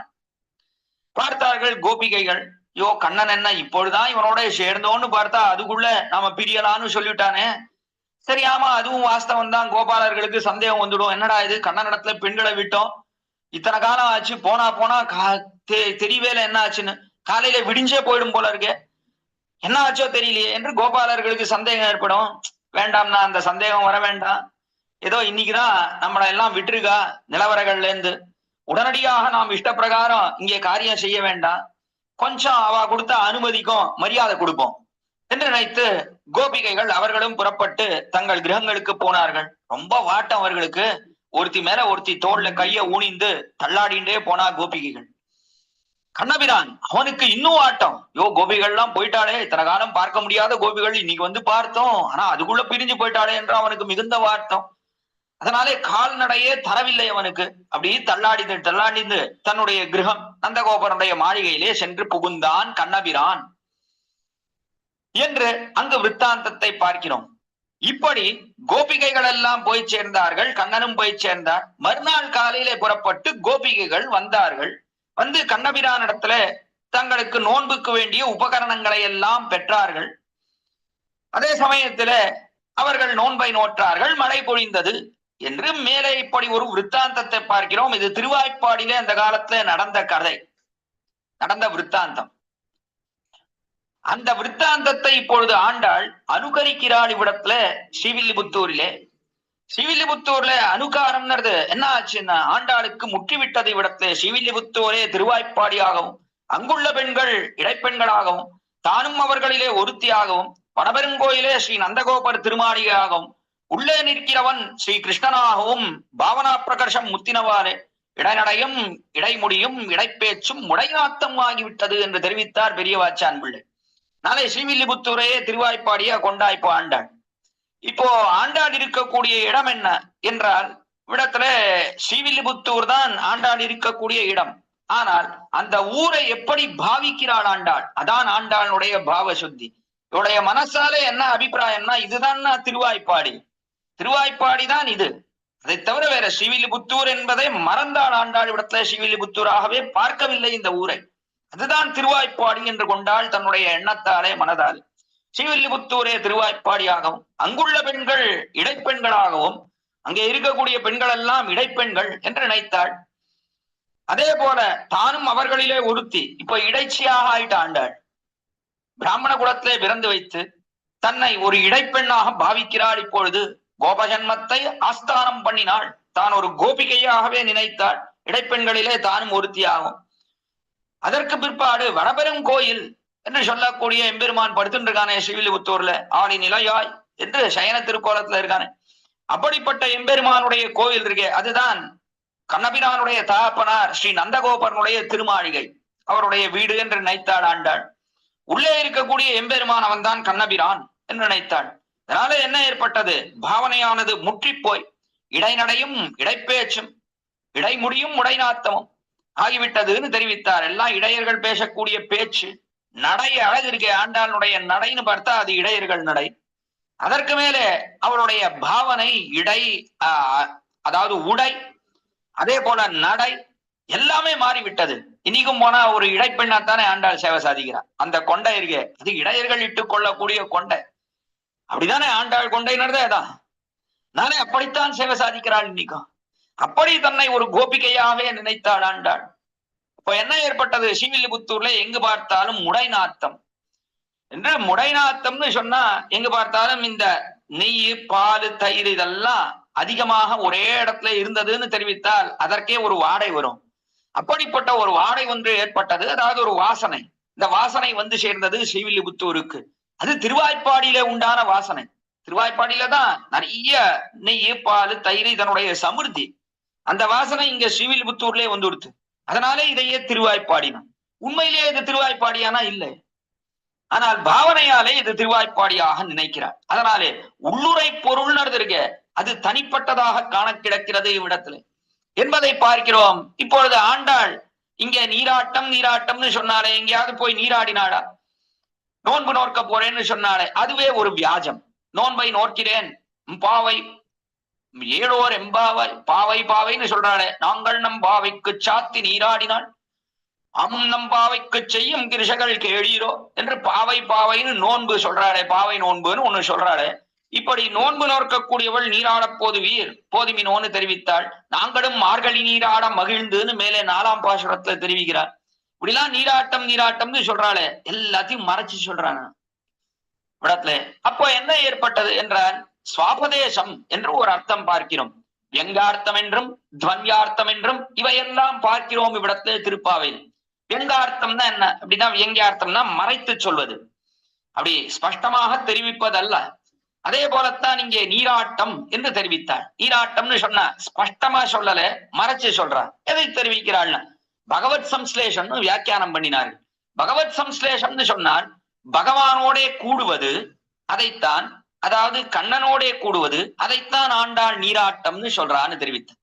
ஆனா உண்மையிலேயே ஆண்டாளுக்கு அதுதான் அபிப்பிராயமா? இப்ப நீராட்டம்னு சொன்னா மேலெழுந்த வாரியா ஒரு பொருள், உள்ளுக்குள்ள இன்னொரு பொருள்னு பார்க்கிறோம். இப்ப இந்த உள்ளுக்குள்ள இன்னொரு பொருள் இடத்துக்கு உள்ள இன்னொரு பொருள் இருக்கு. என்ன பொருள்னா பகவத் சம்ஸ்லேஷத்தை நீராட்டம்னு சொல்லல ஆண்டாள், பாகவத சம்ஸ்லேஷத்தை சொன்னார். பெருமானுடைய அடியார்களோட கூடுவதற்கு அதைத்தான் சொல்லுகிறாள் நீராட்டம் என்று தெரிவிக்கிறாள். அது எப்படி சொல்ல முடியும் சுவாமி, எங்க இருக்குது என்று கேட்டால், மேலே பாசுரங்கள்ல எப்படி பார்க்கிறோம் அப்படின்னா, பகவத் சம்ஸ்லேஷத்தை சொன்னா நேர பகவான் இடத்துல தானே போனோம், கண்ணடத்துல தானே போனோம். அப்படி அல்லாமல் ஆண்டாள் என்ன பண்றா, முதல்ல பாகவத சம்ஸ்லேஷம், முதல்ல பாகவதர்களோட கூடினாள் என்று 6ஆம் பாட்டிலிருந்து 15ஆம் பாட்டு பரியந்தம் ஒரு 10 பெண்களை எழுப்புகிறாள் ஆண்டாள். அவர்களோட முதல்ல சேர வேண்டும், அப்புறம்தான் பகவானோட சேரணும். இவர்கள் மூலமாகத்தான் நாம் பகவானை அடைய வேண்டும், இவர்களை முன்னிட்டு கொண்டுதான் நாம் பகவானை அடைய வேண்டும் என்று நினைக்கிறான்னு சொன்னார். அப்ப 2வது அர்த்தம் வந்து தோழி இங்கே. அப்போ இதுதான் சுவாபதேசம் இவ்விடத்துல. இப்போ நீராட்டம்னு சொன்னது பகவத் சம்ஸ்லேஷத்தை மட்டுமன்று பாகவத சம்ஸ்லேஷத்தையும் சேர்த்துத்தான் இங்கே ஆண்டாள் தெரிவிக்கிறாள். அதுலயும் எது முக்கியம்னா, முக்கியமானது பாகவத சம்ஸ்லேஷம் தான். ஏன்னா அதான் முதல்ல சொல்லியிருக்கா, பகவானை சென்று பார்ப்பதற்கு முன்பாக, பகவானோட சேருவதற்கு முன்பாக, பகவானிடத்துல எனக்கு கைங்கரியம் வேண்டும் என்று தெரிவிப்பதற்கு முன்பாக எதை தெரிவிக்கிறாள் ஆண்டாள்னு பார்த்தா, இது நேர திருப்பாவில் இருக்கிற அர்த்தம் தான் இப்போ சொல்லிட்டு இருக்கேன். இதை எதை தெரிவிக்கிறாள் ஆண்டாள் என்று இங்கே ஆராய்ந்து பார்த்தால் உண்மையிலேயே முதல்ல சொன்னது பாகவதர்களோட சேர்த்தி அவர்களோட கூடுவதற்கு அதைத்தான் முதல்ல தெரிவித்தாள். ஆக நீராட்டம்ன்றதுக்கே அபிப்பிராயம் என்ன, பாகவத சேர்த்தி. அதை முதல்ல சொன்னபடினாலே முக்கியமான அர்த்தம் என்னன்னா பாகவதர்களோட சேருவது. அதுதான் இங்கே மறைத்து காட்டப்பட்ட அர்த்தம். அதற்கு மேலே துவன்யார்த்தம்னு பார்க்கிறோம். துவனி இருக்கே அதுல இருந்து தெரிவிக்கக்கூடிய ஒரு அர்த்தம். துவனினா என்ன? சப்தம். சுவாமி நடத்துல போனேன், ஒருத்தர் சொல்றாரு, சுவாமி நடத்துல போனேன், நீ என்னவோ தெரியல, ரொம்ப கோபம் சுவாமிக்கு. எப்படா தெரிஞ்சது? உன்னை என்ன திட்டினாரான்? இல்ல என்ன திட்டல, ஆனா அவர் பேசக்கூடிய அந்த துவனி இருக்கே, அந்த சப்தம், இந்த குரல் இருக்கே, அது நித்தியம் பேசுற மாதிரி இல்ல. இன்னைக்கு பேசும் காலத்துல ரொம்ப வசந்த குரல் ஒரு மாதிரி பேசினார் சுவாமி. அதனாலே அந்த துவனி சப்தத்தை இட்டு தெரிந்தது அவருக்கு கோபம். இது நாம் பார்க்கிறோம் இல்லையோ சாதாரணமா. கோபம் வந்தது என்று தெரிவித்தால் ஒருத்தனை நேர கோபித்துக் கொள்ள முடியாது. கோபித்துக் கொள்ளாத முடியாதபடினால அப்ப என்ன பண்றா அப்படின்னா, அதை மறைத்து காட்டுவது, அந்த கோபத்தை சப்தத்தின் மூலமாக காட்டுவது. கணவனிடத்துல மிகுந்த கோபம் மனைவிக்கு, உள்ள பாத்திரம் எல்லாம் உருளருது, அந்த சப்தம் கேட்கறது இல்லையோ. எதனால பாத்திரம் எல்லாம் உடைகிறது உள்ள அப்படின்னா, கோபம், கணவன் மேல கோபம், பாத்திரம் எல்லாம் உடையிறது. இதான் துவனியா அர்த்தம். இந்த துவனிக்கு என்ன அர்த்தம், இந்த சப்தத்துக்கு என்ன அர்த்தம்னா கோபம் தான் காரணம் என்று நாம் அறிகிறோம். அதே போலத்தான் இவ்விடத்துல துவன்யார்த்தம் என்பதையும் பார்க்கிறோம். அதைத்தான் ஆண்டாள் பேசின பேச்சரவம் கேட்டிலையோ பெய்ப்பெண்ணேன்னு, பேசின பேச்சு கேட்டிலையோ பெய்ப்பெண்ணேன்னு சொன்னாலே போறோம். மேலே பாசனம் கீசி கீசென்னங்கும் அனைச்சாத்தன் கலந்து பேசின பேச்சரவம் கேட்டிலையோ, இது 7ஆம் பாட்டு. அந்த பாட்டிலே கலந்து பேசினா என்று பறவைகள் எல்லாம் பேசுகிறது, அப்படிப்பட்ட சப்தம் கேட்கலையா என்று சொல்ல வேண்டும். பேச்சு, அவைகள் பேசக்கூடிய பேச்சு, அதனுடைய சப்தம் கேட்கலையான்னு சொல்ல, அப்படி சொல்லாமல் கலந்து பேசின பேச்சு, அந்த பேச்சினுடைய சப்தம்னு சொல்லாமல் அரவம்னு சொன்னா. அரவம்னு சொன்னா என்ன அப்படின்னா பெரிய சப்தம்னு அர்த்தம். இப்ப பெரிய சப்தம் என்று சொன்னால் அதற்கு ஒரு உள்ளுரை பொருள் இருக்குன்னு அர்த்தம். பெரிய சப்தம்னா ரொம்ப பெருசா அந்த சப்தம் கேட்கறதுன்னு சொன்னாலே என்ன அர்த்தம் அப்படின்னா, மனசுல ஏதோ ஒண்ணு இருக்கு. ஆண்டாளுக்கு என்ன அபிப்பிராயம்னா, அது என்ன சப்தம்னா, ஆச்சாரியனை பற்றி வாழ்ந்து போவதே நமக்கு தகுந்தது என்பதைத்தான் ஆண்டாள் காட்டுகிறாள் இந்த திருப்பாவையிலே என்பது அத்தியுதமான அர்த்தம். இந்த அர்த்த விசேஷங்களை எல்லாம் சிலவற்றை காஞ்சி சுவாமி தம்மாவுடைய ஆச்சரியமான திருப்பாவைக்குண்டான விசேஷார்த்தத்திலே காட்டி இருக்கிறார். அதே போல சிற்சில அர்த்தங்கள் அடியனுடைய திருத்தாப்பனார் தெரிவித்த அர்த்தங்களும் கூட, அவைகளை எல்லாம் சேர்த்துத்தான் இவ்விடத்திலே விண்ணப்பித்து வருகிறேன். ஆக ஆச்சாரியன் அவனைத்தான் பற்ற வேண்டும் என்பதைத்தான் ஆண்டாள் அற்புதமாக இங்கே காட்டுகிறாள் திருப்பாவையில். அதுலேயும் முதல்ல இருக்கக்கூடிய ஆச்சாரியன் யாருன்னா சுவாமி நம்மாழ்வார். அதனாலே இவ்வருஷம் நம்மாழ்வார் அவர்தான் தலைவர், கண்ணன் தலைவன் அன்று. அதனாலே நம்மாழ்வாரை கொண்டே இவ்வருஷம் இந்த திருப்பாவையை நாம் அனுபவிக்கலாம் என்று தெரிவித்து இனி பாசுரத்தினுடைய அர்த்தத்துக்குள்ளே செல்கிறேன். முதல் பாசுரம் மார்கழி திங்கள் மதி நிறைந்த நன்னாளால் நீராடப் போதுவீர் போதுமினோ நேரிடை நீர் சீர்மல்குமாய்ப்பாடி செல்வச் சிறுமீர்கள் கூர்வேல் கொடுந்தொழிலன் நந்தகோபன் குமரன் ஏரார்ந்த கண்ணி யசோத இளம் சிங்கம் கார்மேனி சங்கன் கதிர்மதியம் போல் முகத்தான் நாராயணனே நமக்கே பர தருவான் பாரோர் புகழப் படிந்து ஏழோர் எம்பாவாய் என்பது இந்த முதல் பாசுரம். இந்த முதல் பாசுரத்திற்கு அபிப்பிராயம் என்ன என்றால், முதல்ல ஆண்டாள் நாளை கொண்டாடுகிறாள். நம்முடைய பூர்வாச்சாரியர்கள் காட்டினார்கள், நாளை கொண்டாடுகிறாள். அதற்கு மேலே இவ்விடத்திலே பிராபிய பிராபக சங்கிரகம் என்று 2 அர்த்தம் காட்டினார்கள். நாளை கொண்டாடுற ஆண்டாள் மார்கழி திங்கள் மதி நிறைந்த நன்னாளாள் என்று ஸ்பஷ்டமாகவே இருக்கு, நாளை கொண்டாடுகிறாள். அதற்கு மேலே பிராபிய பிராபகம், பிராபகம் என்றால் அடையக்கூடிய வழி, சாதனம், வழி, அதை பற்றி தெரிவிக்கிறாள். எதை அடைவது, பிராபியம் எது, பலம் எது, அதை பற்றி தெரிவிக்கிறாள் ஆண்டாள். 3 விஷயங்கள் காட்டப்பட்டது இந்த பாசுரத்திலே மிகவும் முக்கியமாக. ஒன்று நாளை கொண்டாடுகிறாள், அடுத்தபடியாக பிராபியம் என்னது, பிராபகம் என்னது. பிராபியம்னா கடைசின்னு அர்த்தம், அதாவது அடைய தகுந்தது, நாம் எதை அடைகிறோம் என்பதை தெரிவிக்கிறாள். அதற்கு மேலே பிராபகம், அதை அடைவதற்குண்டான வழி என்ன, அதையும் தெரிவிக்கிறாள் ஆண்டாள். இதை சுருக்கமாக காட்டுகிறாள். சங்கிரகம் சுருக்கமாக காட்டுகிறாள் இந்த முதல் பாசுரத்திலே.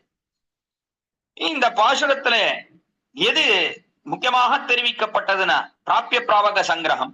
இப்போ பிராபியம் யார், பிராபகம் யார் என்றால் இங்கே எல்லாமே சுவாமி நம்மாழ்வார். எப்படி நம்மாழ்வாரை சொல்ல முடியும்? நம்மாழ்வார் அவர் இங்கே காட்டுவதற்கு அபிப்பிராயம் என்ன? முதல்ல இங்கே ஆண்டாள் யார் என்றால் பூமி தேவி. பூமி தேவியான ஆண்டாள் தான் இப்பொழுது ஸ்ரீவில்லிபுத்தூர்ல வந்து திருவோதாரம் பண்ணி இருக்கிறாள் பெரியாழ்வார் பெண் பிள்ளையாக. இப்படி பெரியாழ்வார் பெண் பிள்ளையாக பூமி தேவியான ஆண்டாள் வந்து திருவோதாரம் பண்ணினாள்னு சொன்னா, அவள் போய் நம்மாழ்வார் அவர் அடைய தகுந்தவர்னு சொல்லுவிடா. என்ன ஆனாலும் பூமி தேவி அவள் எம்பெருமானுக்கு மனைவி ஸ்தானத்துல இருக்கக்கூடியவள். அவள் ஒரு மனைவி. ஸ்ரீதேவி, பூமி தேவி, நீடாதேவின்னு முக்கியமாக 3 மனைவிகளை பார்க்கிறோம் எம்பெருமானுக்கு. அப்படி மனைவி ஸ்தானத்துல இருக்கக்கூடியவள் இந்த பூமி தேவி என்று சொன்னால், அப்படிப்பட்ட பூமி தேவியானவள் எங்கேயாவது நம்மாழ்வார் அவரையே நாம் அடைய வேண்டும், நம்மாழ்வார் அவரை அடைவதற்கு உண்டான வழி என்று தெரிவிப்படா என்று விசாரித்தாள். தெரிவிப்பதற்கு எல்லா ஔச்சித்யமும் உண்டு இவ்விடத்திலே. ஏனென்றால் நம்மாழ்வார்னு சொல்லக்கூடியவர் அவர் ஆச்சாரிய ஸ்தானத்திலே இருக்கக்கூடியவர். அதனாலே ஆச்சாரியன் உத்தேசியம் என்று ஆண்டாள் தெரிவிக்கிறபடினாலே தன்னுடைய தகப்பனார் இப்பொழுது பெரியாழ்வார். பெரியாழ்வார் அவர் ஒரு சாதாரண ஜீவாத்மா. அப்படிப்பட்ட சாதாரண ஜீவாத்மாவான பெரியாழ்வார் அவரைத்தான் தனக்கு ஆச்சாரியனாக கொள்ளுகிறாள் ஆண்டாள்னு பார்க்கிறோம். இப்ப ஆச்சாரியனாக அவரை கொண்டாள். அப்பொழுது அவர்தானே அடைய தகுந்தவர். அவரை அடைவதற்கு அவரேதானே வழி, அதுதானே சேரும். அதனால எப்பொழுது பெரியாழ்வாரை தனக்கு ஆச்சாரியனாக கொண்டு அவருடைய திருவடித்தாமரிலே செய்யக்கூடிய கைங்கரியம்தான் பரமபுருஷார்த்தம், அதுவே பிராப்தியம் என்று தெரிவிக்கிறாள் ஆண்டாள்னு சொன்னா, அப்பொழுது நம்மாழ்வாரை சொல்லுவதும் தகுந்ததே இவ்விடத்துல. அதான் முதல் நிரூபணம். இப்போ பெரியாழ்வார் அவர் திருவடித்தாமரில கைங்கரியம் பண்றதையே ஆண்டாள் ஆசிரியப்பட்டாள் இல்லையே. திருப்பாவில பார்த்தா அப்படி இல்லவே இல்லையே சுவாமி. எங்க திருப்பாவில தேடி பார்த்தாலும் கண்ணனிடத்துல போனா கன்னடத்துல போய்தான் சித்தம் சிறுகாலை வந்துன்னை சேவித்து எத்தைக்கும் மேடையில் பிறவிக்கும் உந்தன்னோடு தோமையாவோம் உனக்கே நாம் ஆட்சியோம் மத்தனங்காமங்கள் மாத்து. கண்ணனிடத்துலதானே கைங்கரியத்தை ஆசைப்பட்டான். அப்படி இருக்கும் காலத்துல எங்கேயாவது பெரியாழ்வார் அவரிடத்துல கைங்கரியத்தை ஆசைப்பட்டாள்னு எங்கேயாவது இருக்கா திருப்பாவையில? ஒண்ணுமில்லையே. கடைசி பாசுரத்துல தங்கப்பா பேரை சொல்லி தன்னை நிரூபித்துக் கொள்ள வேண்டும்னு பட்டர்பிரான் கோதை சொன்னான்னு சொல்றான். அவ்வளவுதானே தவிர பெரியாழ்வார் திருவடிகளிலே கைங்கரியம் பண்ணினாள் ஆண்டாள் எங்கேயாவது சொல்லியிருக்காடா? எங்கேயும் இல்லையே என்று தெரிவித்தாள். இவ்விடத்துல பெரியாழ்வார் அவருடைய கைங்கரியத்தை தான் ஆண்டாள் பண்ணுகிறாள். என்ன கைங்கரியம் அப்படின்னா, எம்பெருமான் கண்ணபிரானிடத்துல ஏன் ஆசை ஆண்டாளுக்கு, ஏன் அவனை அடைய வேண்டும் நினைத்தாள்னா, ஆச்சாரிய பரிகிரகித வஸ்து. ஆச்சாரியன் அவன், அதாவது பெரியாழ்வார் அவர் கண்ணபிரானியே தனக்கு எல்லாமாக கொண்டிருக்கிறாள். கண்ணபிரானை இவர் ஆசைப்பட்டபடினாலே, ஆச்சாரியனான பெரியாழ்வார் ஆசைப்பட்டபடினாலே ஆண்டாளும் கண்ணனை ஆசைப்படுகிறாளே தவிர இல்லைன்னா கண்ணனை ஆசைப்பட மாட்டாள் ஆண்டாள்.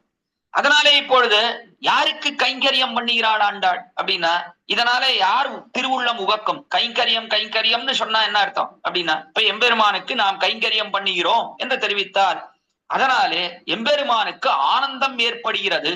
நாம் செய்யக்கூடிய ஒரு செயலாலே எம்பெருமானுக்கு ஆனந்தம் ஏற்பட வேண்டும். அந்த ஆனந்தம் ஒன்றுதான் பிரயோஜனம். அதிலே தான் கைங்கரியம் என்பதற்கு அர்த்தம். கைங்கரியம் என்றால் ஸ்வயம் பிரயோஜனமாக இருக்கக்கூடியது. நாம் கோயில்ல போய் கைங்கரியம் பண்றோம், ஆச்சாரியனுக்கு கைங்கரியம் பண்றோம், பாகவதர்களுக்கு கைங்கரியம் பண்றோம். இந்த கைங்கரியம் என்பது எப்படிப்பட்டது? அது ஸ்வயம் பிரயோஜனமாக இருக்கக்கூடியது, அவர்களுடைய ஆனந்தத்துக்காகவே செய்யக்கூடிய ஒரு செயல். அதுதான் கைங்கரியம். இப்போ ஆண்டாள் கண்ணனை பற்றினால் யாருக்கு ஆனந்தம் அப்படின்னா, பெரியாழ்வாருக்கு ஆனந்தம். ஆச்சாரியரான பெரியாழ்வாருக்கு தானே ஆனந்தம். ஆஹா, நாம் உகந்த தேவதையே நம்முடைய பெண் பிள்ளை ஆண்டாள், அவளும் உகக்கிறாள். நாம் ஒரு தேவதையை பற்றினோம், நாம் கண்ணனை பற்றினோம், கடைசியில ஆண்டாள் நம்முடைய பெண் பிள்ளை. வாயால கூட சொல்லக்கூடாது, புரியணும்னு எடுத்துக்காக சொல்றேன். வேற ஏதோ இதர தேவதையை போய் ஆசைப்பட்டாள் அப்படின்னு சொன்னா, இது வாயாலே சொல்லக்கூடாதுன்னு ஏன் சொன்னேன் தெரியுமா? ஏன் சொன்னா, ஆண்டாள் கேட்ட பிராணனையே விட்டுடுவார். மானிடவர்க்கென்று பேச்சிப்படில் பாடகில்லேன் கண்டாய் மன்மதனேன்னு ஆண்டாள் தெரிவிக்கிறார். மானிடவர்க்குன்னு என்னை யாராவது தெரிவித்தால் அந்த சப்தமானது என் காதிலே விழ வேண்டாம். யாராவது இப்படி ஊரிலே பேசினாலும் கூட என்னுடைய பிராணனே போயிடும். அந்த சப்தம் ஆண்டாள் இருக்காளே, இந்த ஆண்டாளே பெரியாழ்வார் யாரோ ஒரு மனுஷனுக்கு கல்யாணம் செய்து கொடுக்க போறான் அப்படின்ற பேச்சு என் காதிலே விழ வேண்டாம். மானிடவர்க்கென்று பேச்சு காதில் படும்னு சொல்லல, மானிடவர்க்கு என்ற பேச்சு ஊரில் படும். ஊர்ல 2 பேர் யாரோ பேசுகிறார். ஆண்டாளே பெரியாழ்வார் யாரோ ஒரு மனுஷனுக்கு கல்யாணம் செய்து கொடுக்க போகிறார் என்று ஊர்ல யாரோ 2 பேர் பேசினா அந்த செய்தி என் காதுல படவே வேண்டாம். அவ பேசினதே காரணமா என் பிராணன் போடும் என்பது ஆண்டாளுடைய அபிப்பிராயம். அதனாலே ஆண்டாளுக்கு எவ்வளவு ஈடுபாடு யார் இடத்துல? பெரியாழ்வார் இடத்துல. பெரியாழ்வார் உகந்த தேவதை கண்ணபிரான், அவனையே ஆசைப்பட வேண்டும் நாம் என்று நினைத்தாலே தவிர வேறொருவனை ஆசைப்பட வேண்டும் நினைக்கவே இல்லையே. அதனாலே இது பெரியாழ்வாருக்கு செய்யக்கூடிய கைங்கரியம். ஆண்டாள் செய்யக்கூடிய கைங்கரியம் இதுதான். இப்ப பெரியாழ்வாருக்கு கைங்கரியம் செய்கிறாள் ஆண்டாள்னு சொன்னா, இப்ப ஆண்டாளோ பூமி பிராட்டி, இவள் எப்படி ஜீவாத்மாவான பெரியாழ்வாருக்கு போய் கைங்கரியம் பண்ணுவா? இப்ப பிராட்டி பூமி பிராட்டி வசந்தவளா, பெரியாழ்வார் வசந்தவரான? பூமி பிராட்டி பெரியாழ்வார்னு எடுத்துட்டு பார்த்தா பெரியாழ்வார் தான் தாழ்ந்தவர், பூமி பிராட்டி தான் வசந்தவள். ஆனால் இங்க எப்பொழுது அவளே தாழ வந்து பெரியாழ்வாருக்கு பெண் பிள்ளையாக பிறந்து விட்டாளோ, இப்போ யார் உயர்ந்தவர்னா இங்க பெரியாழ்வார் தான் உயர்ந்தவர். அவர் தான் தகப்பனார் ஸ்தானத்தை வைக்கிறார், அவர் தான் ஆச்சாரிய ஸ்தானத்துல இருக்கிறார். அதனாலே அவர் உயர்ந்தவரானபடினாலே இவ்விடத்துல ஆண்டாள் பெண் பிள்ளையாக இருந்து பெரியாழ்வாருக்கு சிஷ்யாக இருந்து தான் இங்கே வார்த்தை அருளி செய்கிறாள் என்று நாம் கொள்ள வேண்டும். எப்பொழுது பெரியாழ்வார் ஆச்சாரிய ஸ்தானத்துல ஆயிட்டாளோ, ஆண்டாள் இப்போ சிஷ்ய ஸ்தானத்துல ஆயிட்டாளோ, அப்பொழுது நம்மாழ்வாரும் ஆச்சாரிய ஸ்தானத்துல இருந்து ஆண்டாளும் சிஷ்ய ஸ்தானத்துல இருப்பதற்கு எந்த குறையும் இல்லை. இவ்விடத்துல எல்லா விதமான ஔச்சித்யமும் உண்டு என்பதுதான் இவ்விடத்துல நிரூபணம். அதனாலே நம்மாழ்வார் இப்பொழுது ஆச்சாரிய ஸ்தானத்துல இருக்கார், அவரே அடைய தகுந்தவர். இப்போ ஆச்சாரிய ஸ்தானம்னு ஆயிட்டார், அப்ப அவர் தானே அடைய வேண்டும். அதனாலே அவரை அடைவதுதான் இப்பொழுது ஆண்டாளுக்கு உத்தேசியம். அவருடைய திருவடித்தாமலே செய்யக்கூடிய கைங்கரியம் தான் பரம பிராபியம். இப்ப அவருடைய திருவடித்தாமரே ஆழ்வார் நம்மாழ்வாருடைய திருவடித்தாமரலே செய்யக்கூடிய கைங்கரியம் தான் பரம பிராபியம்னு சொன்னா என்ன அர்த்தம்? அதுதான் மிகச்சிறந்த பலன். பரம பிராபியம்னு சொன்ன அதுதான் மிகச்சிறந்த பலன் அர்த்தம். அதுதான் இப்போ ஆண்டாளுக்கு மிகச்சிறந்த பலன் என்ன அர்த்தம் அப்படின்னா, நம்மாழ்வார் உகந்த தேவதை யார் அப்படின்னா கண்ணபிரான் தான் நம்மாழ்வார் உகந்த தேவதை. கிருஷ்ண கிருஷ்ணா தத்துவமிவோதிதம் என்று கிருஷ்ணனிடத்துல ஆசையே வடிவெடுத்தவர் சுவாமி நம்மாழ்வார். அப்படிப்பட்ட நம்மாழ்வார் அவருக்கு கைங்கரியம் பண்ண வேண்டும்னு என்ன அர்த்தம் அப்படின்னா, கண்ணனை அடைவது. கண்ணனை அடைவது நம்மாழ்வாருக்கு எது உகப்பை தரும், ஆனந்தத்தை தரும்னா, கண்ணனை அடைந்தால் நம்மாழ்வார் ஆனந்தப்படுகிறார். தானே அவருக்கு ஆனந்தம். நாம விரும்பின தேவதையே நம்முடைய சிஷ்யை அவனும் விரும்புகிறாள், நம்முடைய சிஷ்யன் அவனும் விரும்புகிறான் என்று சொன்னால் அப்பொழுதுதான் நம்மாழ்வாருக்கு ஆனந்தம். அதனாலே நம்மாழ்வார் உகந்த தேவதை ஆன கண்ணபிரான் அவனிடத்துல ஈடுபடுகிறாள் ஆண்டாள். இதனால் என்ன தெரிவிக்கப்பட்டதுன்னா, நம்மாழ்வாருக்கு கைங்கரியம் பண்ணுகிறாள் ஆண்டாள். அதனாலே நம்மாழ்வாரை அடைவதற்கு அவரே வழி. நம்மாழ்வார் திருவடித்தாமரிலே செய்யக்கூடிய கைங்கரியம் அதுதான் பரம புருஷார்த்தம். நம்மாழ்வாருடைய திருவடித்தாமரிலே செய்யக்கூடிய கைங்கரியம்னு சொன்னா கண்ணனை உகப்பது. என்ன கண்ணனை உகந்தார் சுவாமி நம்மாழ்வார். கண்ணனிடத்திலே பக்தியை செலுத்தினார், அவனிடத்திலே மிகுந்த பிரீத்தியோட கூடியிருந்தாள். அதே பிரீத்தியையும் அதே பக்தியையும் ஆண்டாளும் கொள்ளுகிறாள் கண்ணன் விஷயத்திலே. அதனாலே இவள் நம்மாழ்வாருக்கு கைங்கரியம் செய்கிறாள் என்பதுதான் தேர்ந்த அர்த்தம். நாம் இந்த லோகத்துல இருக்கோம். இந்த லோகத்துல இருந்து ஒரு ஆச்சாரியனை நாம் பற்றுகிறோம். ஆச்சாரியனை பற்றினபடினாலே கடைசியில என்ன ஏற்படுறது? ஆச்சாரியனாலே பேரு, ஆச்சாரியனாலே நமக்கு பேரு. பேரு பேருன்னா என்ன அப்படின்னா, இனி இந்த சம்சாரத்திலே நாம் பிறக்க போவது கிடையாது. எம்பெருமானை சென்று பரமபதத்திலே அடைந்து விடுகிறோம். பரமபதத்தை அடைந்தால் யாருக்கு கைங்கரியம் செய்கிறோம்னு விசாரித்தார்கள் நம்முடைய பூர்வாச்சாரியர்கள். எல்லா சாஸ்திரங்களும் எதை தெரிவிக்கிறது அப்படின்னா, சாதாரண அர்த்தம் என்ன?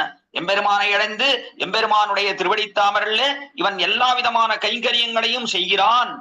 பிராட்டியும் அவனுமான சேர்த்தியிலே அவர்கள் இருவருடைய ஆனந்தத்திற்காகவே எல்லா அடிமைகளையும் பரமபதத்திலே செய்கிறான் என்பதுதான் சாஸ்திரங்கள் எல்லாம் நிரூபிக்கக்கூடிய அர்த்தம். இதைத்தான் துவயமும் காட்டுகிறது. ஆனால் இதுல மறைந்து இருக்கக்கூடிய அர்த்தம் என்ன என்றால், இவன் எம்பெருமானுக்கு கைங்கரியம் பண்ணல, ஆச்சாரியனுக்கு கைங்கரியம் பண்ணான். ஆச்சாரியனுக்கு கைங்கரியம் இந்த லோகத்துல இருக்கும் காலத்துல வேணா ஆச்சாரியனுக்கு கைங்கரியம் பண்றான், பரமபதத்துக்கு போன பிற்பாடு ஆச்சாரியனுக்கு கைங்கரியமானா. ஆமாம்னுட்டா நம்முடைய பூர்வாச்சாரியர்கள் விடத்துல பரமபதத்துக்கு போன பிற்பாடும் ஆச்சாரியனுக்குத்தான் கைங்கரியம். இந்த லோகத்துல இருக்கும் காலத்திலையும் ஆச்சாரியனுக்கு தான் கைங்கரியம். இந்த லோகத்துல இருக்கும் காலத்துல ஆச்சாரியனுடைய திருமேனிக்கு நேர கைங்கரியம். தேசாரும் சிச்சனவன் சீர்வடிவையினார் மணவாள மாமுனிகள். சிஷ்யனானவன் ஆச்சாரியனுடைய சீர் வடிவருக அவனுடைய திருமேனி அதை சர்வகாலமும் ரட்சிக்க கடவன் என்று தெரிவித்தார். நாளை இந்த லோகத்துல இருக்கும் காலத்துல ஆச்சாரியனுடைய திருமேனியே உத்தேசமாக ஆச்சாரியனுக்கு நேர கைங்கரியம் பண்றான். இங்கிருந்து பரமபதத்துக்கு போனா ஒருத்தன் ஆச்சாரியன் அவனுக்கு நேர கைங்கரியம் பண்றது இல்லை, ஆனால் அதுவும் ஆச்சாரிய கைங்கரியம் தான். எப்படின்னா ஆச்சாரியன் உகந்த கைங்கரியம். ஆச்சாரியன் அதை உகக்கிறான். எம்பெருமானுக்கு இந்த ஜீவாத்மா பரமபதத்திலே சென்று சொரூபானுரூபமான கைங்கரியத்தை பெற வேண்டும்னு தானே ஆச்சாரியன் நினைக்கிறான். அதை நினைக்கிறபடினாலே ஆச்சாரியன் திருவுள்ளம் உகக்கிறது. இவன் பரமபதத்தை சென்று எம்பெருமானுக்கு கைங்கரியம் பண்ணான். அதனாலே அங்கு போனாலும் கூட ஆச்சாரியனுக்கு தான் இவன் கைங்கரியம் பண்றானே தவிர பகவத் கைங்கரியம் ஆச்சாரிய கைங்கரியத்துக்கு அனுகுணமாக வரக்கூடியது ஒன்றே தவிர நேர பார்த்தா ஆச்சாரிய கைங்கரியம் தான் என்பதுதான் அற்புதமான நிரூபணம். நம்முடைய பூர்வாச்சாரியர்கள் காட்டக்கூடிய நிரூபணம். அதற்கு சேரத்தான் இங்கேயும் இவ்விடத்திலே ஆண்டாள் பிராபிய பிராபகம் யார், யார் அடையத்தகுந்தவர், யார் அடைவதற்கு வழின்னு சொன்னா அது இரண்டுமே நம்மாழ்வார் என்பதுதான் அபிப்பிராயம் இவ்விடத்திலே. அதனாலே ஆச்சாரியன் விஷயமாக இனி நாம் திருப்பாவை அனுபவிக்கலாம். மார்கழி திங்கள் மதி நிறைந்த நன்னாடால் முதல் பாஷை மார்கழி திங்கள் என்று தொடங்குகிறாள் இவ்விடத்திலே. மார்கழி திங்கள் என்றால் மார்கழி அது தனுர் மாசத்தை காட்டக்கூடியது. இந்த மாசம் அதாவது மார்கழி மாசம்னா இந்த டிசம்பர் மாசம் புரியறதுக்காக ஆங்கிலத்துல தெரிவிக்கிறேன். டிசம்பர் 15 இருந்து ஜனவரி நடுவுல 15 பரியந்தம் இருக்கக்கூடியது இது மார்கழி மாசம் என்று நாம் பார்க்கிறோம். எல்லாம் ஆங்கில தேதியை வச்சிருந்தானே எல்லாருக்கும் பழக்கமா போச்சு இப்போ. அதனால தெரிவிக்கிறேன். இன்றைய தினம் மார்கழி மாதம் 1ஆம் நாள், முதல் நாள். அப்படிப்பட்ட இந்த நாள் இருக்கே, இந்த நாள் ரொம்ப சிறந்த நாள். ஆண்டாள் இருக்காளே நோன்பு நோக்கணும்னு நினைச்சு பஞ்சாங்கத்தை எடுத்து பார்த்தா நாளானது தன்னுடையே வந்து சேர்ந்ததை விடத்துல ஆஹா என்ன ஆச்சரியமான நாள். மார்கழி திங்கள் என்று மார்கழி மாசத்துல இது மதி நிறைந்த நன்னாடால் என்று மாசம் என்ன, அதே போல பக்ஷம். இந்த பக்ஷம் எப்படி இருக்கு அப்படின்னா சந்திரனானவன் பூர்ணமாக பிரகாசிக்கிறான். நன்னா பௌர்ணமி, அந்த பௌர்ணமி சந்திரனோட கூடியிருக்கிறது இடத்துல. அதற்கு மேலே என்ன மதி நிறைந்த நன்னாள் என்று நாள் இருக்கே ரொம்ப ஆச்சரியமா வந்து இவ்விடத்துல சேர்ந்திருக்கிறது என்ற மாசத்தை கொண்டாடி பக்ஷத்தை கொண்டாடி நாளை கொண்டாடுகிறாள் ஆண்டாள். கிருஷ்ண சம்ஸ்லேஷத்துக்கு இப்படிப்பட்ட ஒரு நாள் வந்து சேர்ந்ததே என்பது ஆண்டாளுடைய அபிப்பிராயம் அவ்விடத்துல. ஆனால் உள்ளுக்குள்ள என்ன அபிப்பிராயம் ஆண்டாளுக்குன்னா நம்மாழ்வாரோட சேருவதற்கு இப்படிப்பட்ட ஒரு நாள் வந்து சேர்ந்ததே ரொம்ப ஆச்சரியமான நாள் தான். இங்க நம்மாழ்வாரை பத்தி எங்க விஷயம் காட்டியிருக்கானா முதல் சப்தம் இருக்கு மார்கழின்னு தெரிவிக்கிறார். மார்கழின்னு சொன்னாலே அது ரொம்ப உசந்த மாசம். என்ன கண்ணபிரான் அவன் தெரிவிக்கிறான், மாதங்களுக்குள்ளே வைத்துக் கொண்டு நான் மார்கழி மாசமாக இருக்கிறேன். மாசானாம் மார்கசீர்ஷோகம் ருத்துனாம் குசுமாக்கரகா என்பது கீதாச்சாரியனுடைய வார்த்தை ஸ்ரீ கீதையிலே. பெருத்த பதார்த்தங்களை எல்லாம் சொல்லி வரான் கண்ணபிரான். அப்படி சொல்லிந்து வரும் காலத்துல ஒவ்வொரு விசேஷமான பதார்த்தங்களுக்குள்ளேயும் நான் விசேஷ சக்தியோட எழுந்தருள் இருக்கிறேன்னு சொல்லிட்டு வரான். அப்படி சொல்லி வரும் காலத்துல மாதங்களிலே இட்டுக்கொண்டு நான் மார்கழி மாதமாக இருக்கிறேன் என்று கண்ணபிரான் காட்டினான் விடத்திலே. அதனாலே மாதங்களுக்குள்ளே மார்கழி மாசம் என்பது ரொம்ப வசந்த மாசம் என்று பார்க்கப்படுகிறது. அதுதான் வந்து அமைந்தது ஆண்டாளுக்கு, அந்த மாசம் வந்து அமைந்தது. அதே போலத்தான் இவ்விடத்துல ஆழ்வாரோட சேருவதற்கு இது உயர்ந்த மாசம்னா இந்த மார்கழி மாசம் என்பது தன்னிடையே வந்து சேர்ந்தது விடத்துல. என்ன ஆழ்வாரோட சேர்றதுக்கு இது என்ன வசந்த மாசம் என்பதை மேற்பாசுரங்களிலே விடத்திலே தெரிவிக்கிறேன். இங்கு நடக்கக்கூடிய சில உற்சவாதிகளை இட்டு அதை நிரூபித்து காட்டுகிறேன் மேலே வரக்கூடிய பாசுரங்களில். ஆழ்வாரோட சேரணும்னா மார்கழி மாசத்துல எங்க சேரணும்னா ஆழ்வார் திருநர்ல சேரணும். ஆழ்வாரோட தான் விசேஷம் விடத்துல. மத்த இடங்கள்ல சேர்றதெல்லாம் பிரயோஜனம் இல்லைன்னா அதெல்லாம் 2ஆம் பட்சம். ஆனா ஆழ்வார் திருநர்ல இந்த மாசத்துல சேர வேண்டும். அதற்கு என்ன சிறப்புனது மேலே நிரூபித்து தெரிவிக்கிறேன் மேற்பாசுரங்களில். ஆக மார்கழி மாசம் வந்து சேர்ந்ததே ரொம்ப ஆச்சரியம். ஆழ்வாரோட சேருவதற்கு இப்படியும் ஒரு மாசமா என்று நினைத்தாள். மாசம் இங்க எப்படி நிரூபிக்கிறார்னா மார்கசீர்ஷம். இந்த மார்கசீர்ஷம் இருக்க அது ஒரே பதம். மார்கசீர்ஷம்னா மார்கழி, அதான் மார்கசீர்ஷம். ஆனால் இந்த பதம் இருக்க அநேக இடங்களிலே அர்த்தம் கொள்ள வேண்டும் என்று சொன்னால் அதை பிரிப்பது என்பது ஒரு கிரமம் உண்டு. அப்படி மார்கசீர்ஷம் என்பதை பிரித்தால் மார்க சீர்ஷம் மார்க்கம்னு சொன்னா வழின்னு அர்த்தம். மார்க்கம்னா வழி தமிழ்ல. அதற்கு சீர்ஷம் என்று சொன்னால் தலை சிறந்த வழி, மிகவும் உயர்ந்த வழி என்பது எதுன்னா இடத்துல ஆச்சாரியனை பற்றுவதற்கே அதான் உயர்ந்த வழினா. உயர்ந்த வழிகளுக்குள்ளே எது மிகவும் சிறந்த வழி அப்படின்னா ஆச்சாரியனை பற்றுவது வழி. எதற்கு இது சிறந்த வழி என்று சொன்னால் கடைசியிலே நாம் பரமபதத்திலே சென்று ஆச்சாரிய கைங்கரியம், அதாவது எம்பெருமானுக்கு கைங்கரியம் பண்ணுகிறோமே, அது ஆச்சாரியனுக்கு தானே ஆனந்தத்தை கொடுக்கிறது. அப்படிப்பட்டதை பண்ணுகிறோமே, அதை அடைவதற்கு எது சிறந்த வழி என்று தெரிவித்தால் ஆழ்வாரை பற்றுவதே சிறந்த வழி. சுவாமி நம்மாழ்வாரை பற்றுவதே சிறந்த வழி. அதான் மார்கடங்களுக்குள்ளே ஆச்சாரியனை பற்றுவதே மிகவும் சிறந்தது. இதை அடிவொற்றித்தான் சுவாமி வெள்ளலோகாச்சாரியரும் ஸ்ரீவச்சனபூஷண திவ்ய சாஸ்திரத்திலே ஆச்சாரியாபிமானமே உத்தாரகம். ஆச்சாரியன் அவன் அபிமானிப்பதற்கு அதுவே உத்தாரகம்னா அதுவே மிகவும் சிறந்தது. அதுதான் நம்மை இந்த சம்சாரம் என்று சொல்லக்கூடிய பெரிய கடல், சமுத்திரம், சாகரம் இதிலிருந்து மேலே தூக்கி எடுத்து விடுகிறது, நம்மை பரமபதத்திலே சென்று சேர்த்து விடுகிறது என்று பார்க்கிறோம். அப்படிப்பட்ட வழிகள் எத்தனையோ வழிகள் இருக்கிறது. எம்பெருமானை அடைவதற்கு என்னெல்லாம் வழி இருக்குன்னா கர்மயோகம் இருக்கு, ஞான யோகம் இருக்கு, பக்தி யோகம் இருக்கு. அதற்கு மேலே எத்தனையோ வழிகள். தியானம் என்று சொல்வது, திருநாம சங்கீர்த்தனம், திவ்யதேசவாசம், திருமாலெடுக்கை, அதற்கு மேலே அவதார ரகசிய ஞானம், இப்படியெல்லாம் எத்தனையோ வழிகள் இருக்கிறது. இதையெல்லாம் கீதாச்சாரியன் ஸ்ரீ கீதையிலே தெரிவிக்கிறான். கர்மயோகம், ஞான யோகம், பக்தி யோகம், திருமாலெடுக்கை, திருவிளக்கெரிக்கை, திவ்யதேசவாசம், திருநாம சங்கீர்த்தனம், புருஷோத்தம வித்யை, அவதார ரகசிய ஞானம், இப்படி பலவழியான வழிகள் எம்பெருமானை அடைவதற்கு இருக்கு. எம்பெருமானை அடை ஆனா இதற்கெல்லாம் சிகரம் வைத்தா போல எது உயர்ந்த வழி என்று சொன்னால் ஆச்சாரியனை பற்றுவது. மற்ற வழிகள் எல்லாம் இருக்கு, அதெல்லாம் ரொம்ப கஷ்டமான வழிகள். அதற்கு மேலே அந்த வழிகளிலே சென்றால் எம்பெருமானை கட்டாயம் நாம் அடைவோமா, பரமபதத்தை சென்று சேர்வோமான அது ரொம்ப சந்தேகம்னா மற்ற வழிகள்லாம். ஆனால் அப்படி அல்லாமல் ஆச்சாரியனை பற்றுவது என்பதற்கு கட்டாயம் நம்மை எம்பெருமானோடைய சேர்த்து விடும். ஏன்னா ஆச்சாரியனுக்கு அதுதானே ஆனந்தத்தை கொடுக்கிறது. அதனால ஆச்சாரியன் என்ன பண்ணுவான், தனக்கு எது ரொம்ப ஆனந்தத்தை கொடுக்கிறதோ அந்த காரியத்தை தானே பண்ணுவான். தனக்கு எது ரொம்ப ஆனந்தத்தை கொடுக்கிறது அப்படின்னா இந்த ஜீவாத்மா எம்பெருமானுக்கு கைங்கரியம் பண்ணா அதான் ஆச்சாரியனுக்கு ஆனந்தம். அதனால என்ன பண்றான் ஆச்சாரியன், கட்டாயம் எம்பெருமானோட சேர்த்துவிடும், பரமபதத்திலே கொண்டு போய் நம்மை சேர்த்து விடுகிறான். இனி நமக்கு துக்கம் எதுவும் வராதபடியாக ஆச்சாரிய கைங்கரியமே பொழுதுபோக்காகையும் என்பதை பரமபதத்திலையும் நாம் தொடர்ந்து செய்து வருகிறோம் என்பதுதான் விஷயம். அதனாலே அதற்கு எது சிறந்த வழி என்று சொன்னால் ஆச்சாரியனை பற்றுவதே சிறந்த வழி. அதைத்தான் மார்கழி என்று மார்க்கங்களுக்குள்ளே மிகவும் உயர்ந்தது என்று காட்டினாள் ஆண்டாள். மார்கழி திங்கள் மதி நிறைந்த நன்னாட, அப்படிப்பட்ட இந்த மார்கழி திங்கள் மதி நிறைந்தா என்று மார்க்கங்களுக்குள்ளே வசந்தது என்று இது உள்ளே இருக்கக்கூடிய அர்த்தம், இது மறைந்து இருக்கக்கூடிய அர்த்தம். வெளிப்படையா ஆண்டாள் என்ன தெரிவிக்கிறார் அப்படின்னா மார்கழி மாசம் வந்து சேர்ந்தது எதற்குனா ஆச்சாரியனோடைய சேருவதற்கு. மார்கழி திங்கள் மதி நிறைந்த நன்னாளால், மதி நிறைந்தா என்று இந்த மதின்னு இருக்க அது சந்திரனை காட்டும். பூர்ண சந்திரன் வந்து சேர்ந்தான், அதனாலே இது உயர்ந்த பட்சமாகவும் இருக்கிறது கிருஷ்ண சம்ஸ்லேஷத்துக்கு என்பது ஆண்டாள் காட்டக்கூடிய நேரான பொருள். ஆனா உள்ளே மறைந்திருக்கக்கூடிய அர்த்தம் என்ன, மதி நிறைந்தா. மதி என்கிற சப்தம் இருக்கு, அது எதை காட்டும்னா இது மதி என்பதை இப்பொழுது நமக்கு சேரவும் கொள்ளலாம், மதி என்பதை ஆழ்வாருக்கு சேரவும் கொள்ளலாம், மதி என்பதை எம்பெருமானுக்கு சேரவும் கொள்ளலாம். மூணு பேருக்கும் பொருந்தும். அப்போ மதி மதினா என்ன, சந்திரன் நமக்கு பொருந்துமா? நம்ம முகம் என்ன சந்திரனை போலயா இருக்கு? கட்டாயம் கிடையாது. கண்ணாடியில போட்டு நின்றா அவளுக்கே தெரியும்.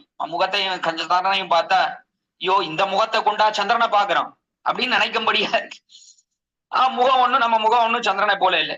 ஆழ்வார் முகம் என்ன சந்திரனை போல இருக்குன்னு தெரிவிக்கிறான். ஏன் அப்படின்னா குளிர்ந்து இருக்கலையோ சௌமியமான முகம். ஆழ்வாரை வந்து இங்க ஆழ்வார் தன்னில சேவிச்சு பார்க்கிறது என்ன அழகு, என்ன அழகு, எவ்வளவு குளிர்ச்சி. அவரை போய் சேவிச்சாலே நம்முடைய தாபங்கள் எல்லாம் தீர்ந்து விடும், நம்முடைய துக்கங்கள் எல்லாம் தீர்ந்து விடும். எவ்வளவு உஷ்ணம் நமக்கு ஏற்படுகிறது அதெல்லாம் போயிடும்னா ஆழ்வாருடைய குளிர்ந்த திருமு மண்டலத்தை பார்த்தார். அது மதியை போலே இருக்கிறது. அதற்கு மேலே எம்பெருமானுடைய திருமு மண்டலம் அதுவும் மதியை போலே குளிர்ந்துத்தான் இருக்கிறது இவ்விடத்துல. காரணம் என்னன்னா எப்பொழுதும் ஆழ்வாரை பார்த்துட்டு இருக்கானோ இல்லையோ, எம்பெருமான் எப்பொழுதும் ஆழ்வாரையே பார்த்துட்டு இருக்கிறபடினால அவனுடைய முகமும் இங்கே குளிர்ந்துத்தான் இருக்கிறது. பொலிந்தன்னபிரானுடைய முகம், ஆதிப்பிரானுடைய முகம், இவர்கள் திருமுக மண்டலம் எல்லாம் குளிர்ந்தே இருக்கின்றன இவ்விடத்துல. என்று இப்பொழுது முகத்தை இட்டு ஒரு வாராக அனுபவிக்கலாம். ஆனால் இப்போ நம்மை சொல்லும் காலத்துல மதி என்று சொன்னால் என்ன, அதற்கு மேலே ஆழ்வாரை சொல்லும் காலத்துல மதின்னு சொன்னா என்ன அர்த்தம், எம்பெருமானை சொல்லும் காலத்துல மதின்னு சொன்னா என்ன அர்த்தம் அப்படின்னா, முதல்ல எம்பெருமான் விஷயத்திலே பார்த்தா மதியினத்துக்கு என்ன அர்த்தம்னா சம்ஸ்கிருதத்திலே ஒரு அர்த்தம் உண்டு. மதியின எண்ணம்னு ஒரு அர்த்தம்.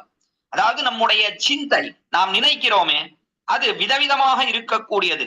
புத்தி தாட்காலிகி மதா மதிர் ஆகாமி கோச்சரா என்று தெரிவிப்பார்கள் சம்ஸ்கிருதம் அறிந்தவர்கள். புத்தி தாட்காலிகி மதா, புத்தின்னு சொல்லணும். புத்தின்னு உன்னை சொல்றோம், டே உன்னுடைய புத்தியை கொண்டு காரியம் பண்ணுடா அப்படின்னு சொல்லணும். புத்தியை கொண்டு காரியம் பண்ணுன்னா என்ன அர்த்தம் அப்படின்னா தாட்காலி தீமதா, அந்த சமயத்துல என்ன உனக்கு தோன்றது, இது செய்ய தகுந்ததா இது செய்யத்தகாததா. ஒருத்த வந்து நம்ம இடத்துல கேட்கிறான், இது என்ன பண்றதுன்னு தெரியல, இப்ப நான் இதை படிக்கணுமா வேண்டாமா அப்படின்னு ஒரு பையன் வந்து கேட்கிறான் நம்ம இடத்துல. உடனே புத்தியை கொண்டு காரியம் பண்ணுடாங்க அப்படின்னா என்ன அர்த்தம், இந்த சமயத்துல இது பதிப்பது நமக்கு நன்மையை பயக்கும், நமக்கு நல்லதை ஏற்படுத்தும், அல்லது இது படிப்பது நமக்கு நல்லதை ஏற்படுத்தாது இந்த சமயத்துல என்று நீ யோசித்து காரியம் பண்ணு என்று சொல்லும் காலத்துல புத்தி என்கிற சப்தத்தை நாம் பிரயோகப்படுத்த வேண்டும். புத்தினா அந்த சமயத்துல என்ன எப்படி நடந்து கொள்ள வேண்டும் என்பதை சிந்தை செய்து முடிவெடுப்பதற்கு அதற்கு புத்தின்னு பேரு. அடுத்தபடியா மதின்னு சொன்னா மதிர் ஆகாமி கோச்சரா, மேலே வரக்கூடிய காலம், அந்த காலத்துக்காக இப்பொழுது நாம் யோசித்து ஒன்றை செய்வது. மேலே இப்படி இருக்கும் காலம், அதுக்காக இப்பொழுதே அதற்காக ஏதேதோ காரியம் பண்ணுகிறது.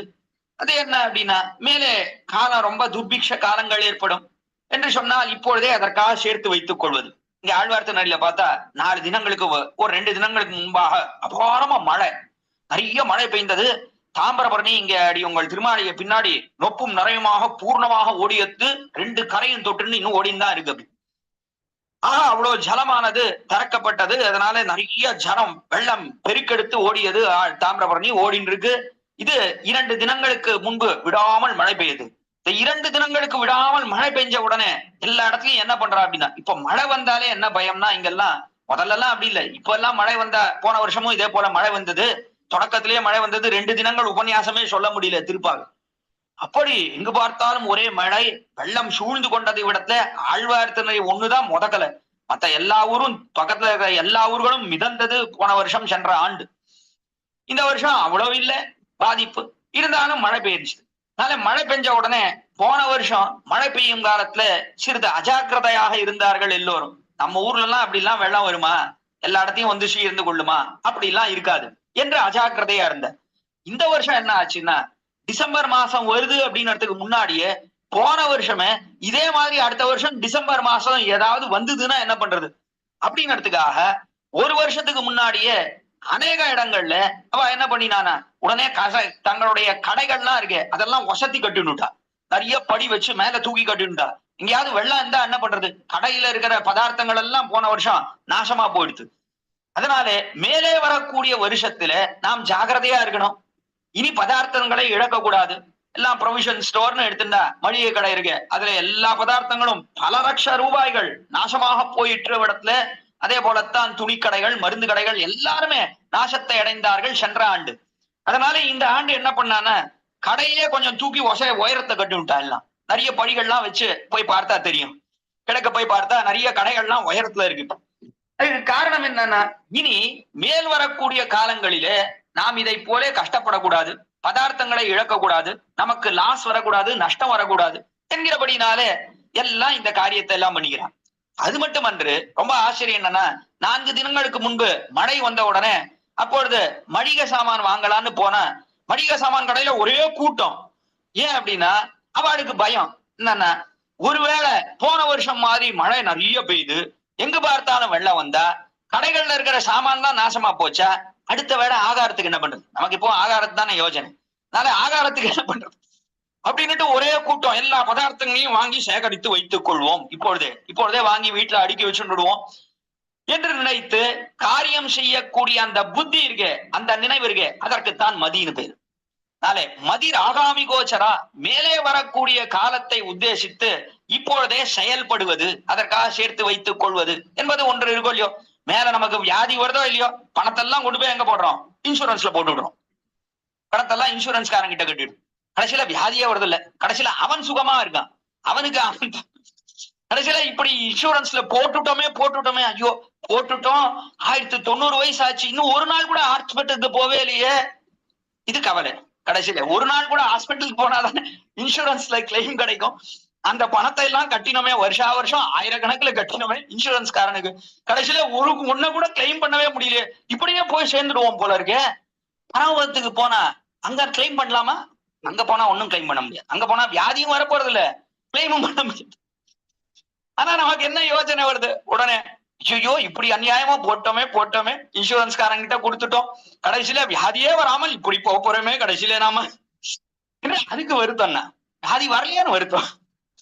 வியாதி வந்து ஒரு 4 நாளாவது ஹாஸ்பிட்டல் இருந்தா தானே இன்சூரன்ஸ் பணம் எல்லாம் வாங்க முடியும் என்று அதற்காக நாம என்ன பண்றோம் அப்படின்னா, இன்சூரன்ஸ்காரங்கிட்ட வியாதி வரணும்னு பணத்தை போடுறோம். என்ன சரி, இப்படியும் மனிதனுடைய எண்ணங்கள் இருக்கின்றன.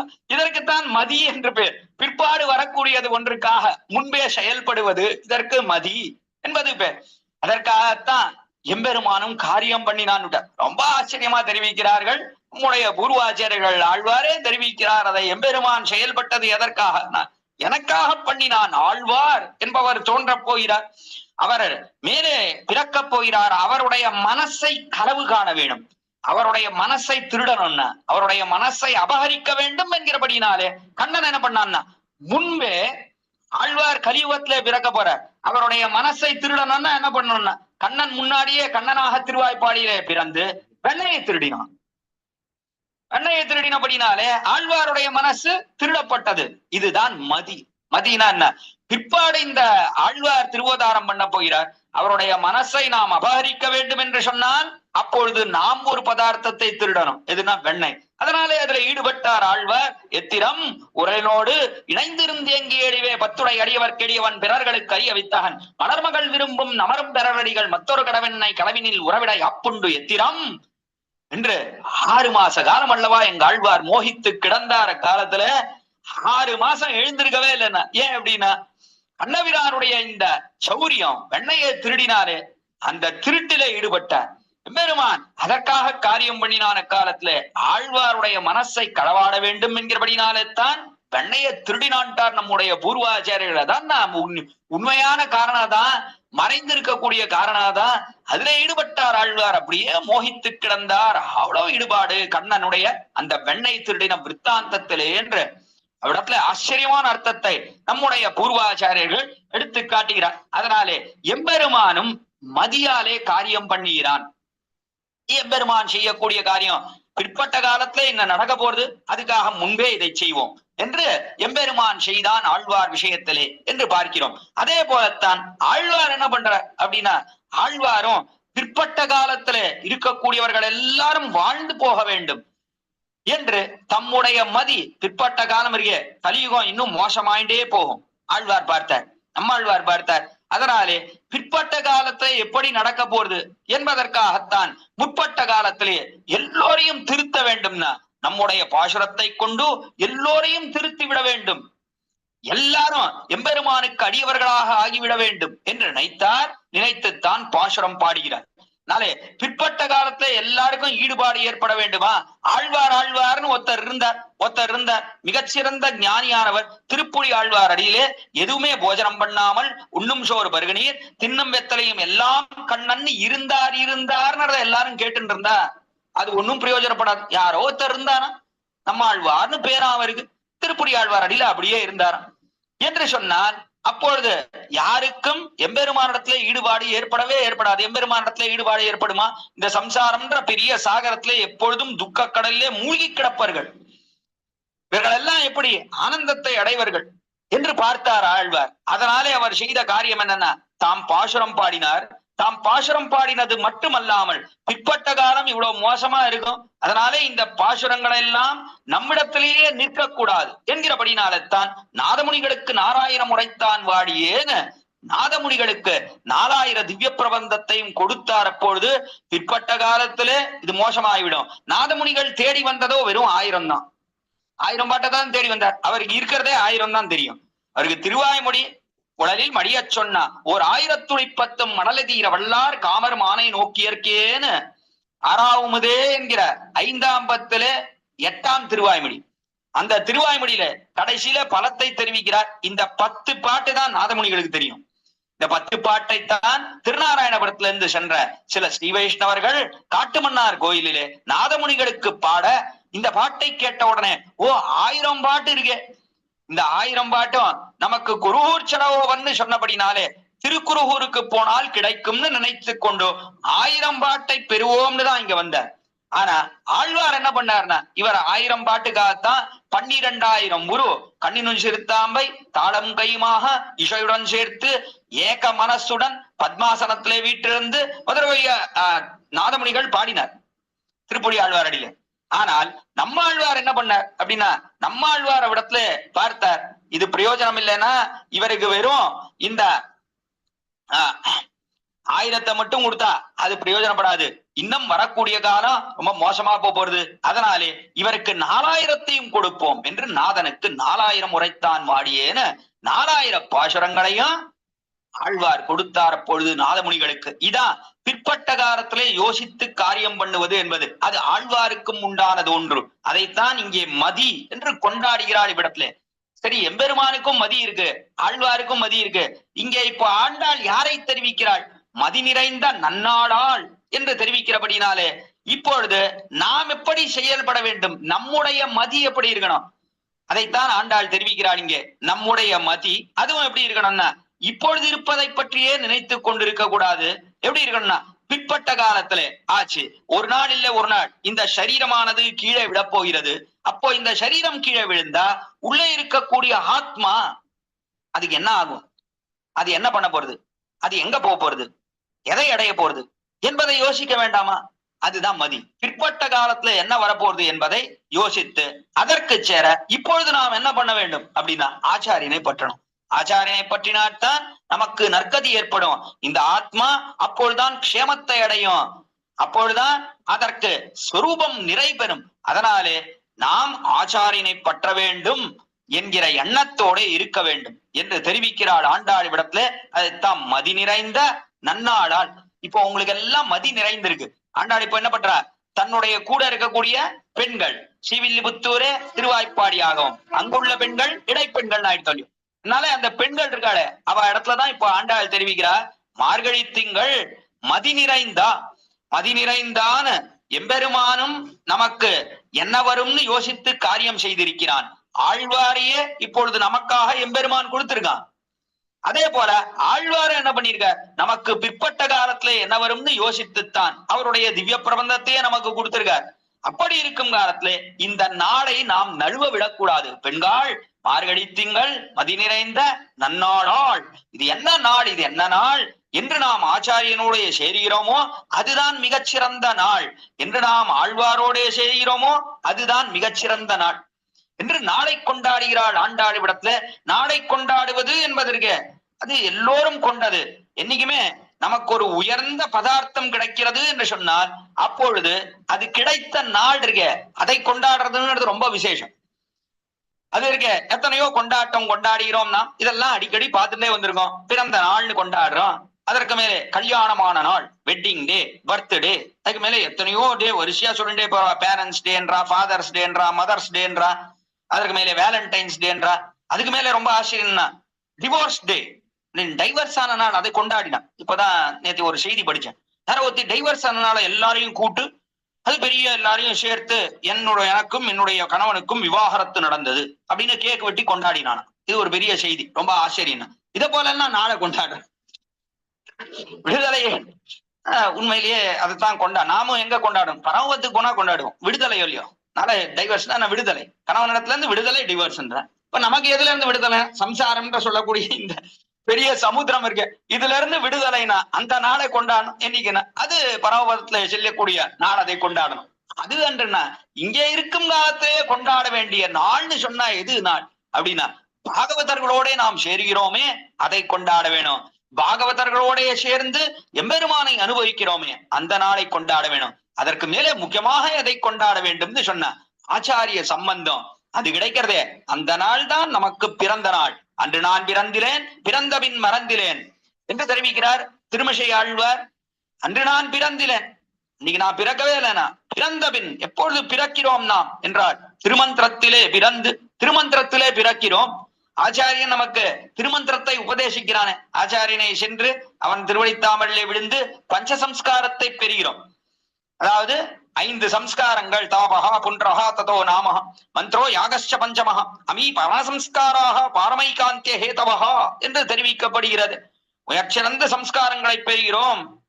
அதாவது தாபகா தோளின் மேலே சங்க சக்கர லாஞ்சனம், தாபகா புன்றஹா திருமண்காப்பு என்ற இதெல்லாம் ஆச்சாரியன் அவன் இட்டு விடுறான். திருமண்காப்பு 12 திருமண்காப்பை இட்டு விடுகிறான். தாபகா புன்றஹா ததா நாமஹா இவனுக்கு ஒரு தாசியர் பெயரை கொடுக்கிறான். அதற்கு மேலே மந்திரஹா மந்திர உபதேசம் பண்ணுகிறான். திருமந்திரம் துவயம் சரமஸ்லோகம் முதலியவைகளை உபதேசம் பண்ணுகிறான்.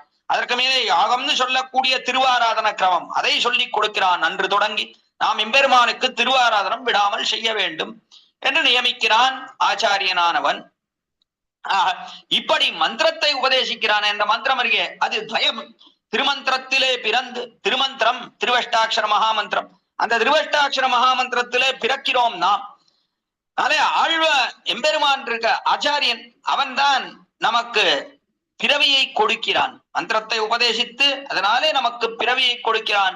பிறவினா என்ன அப்படின்னா நாம் உண்டாகிறோம் அர்த்தம்.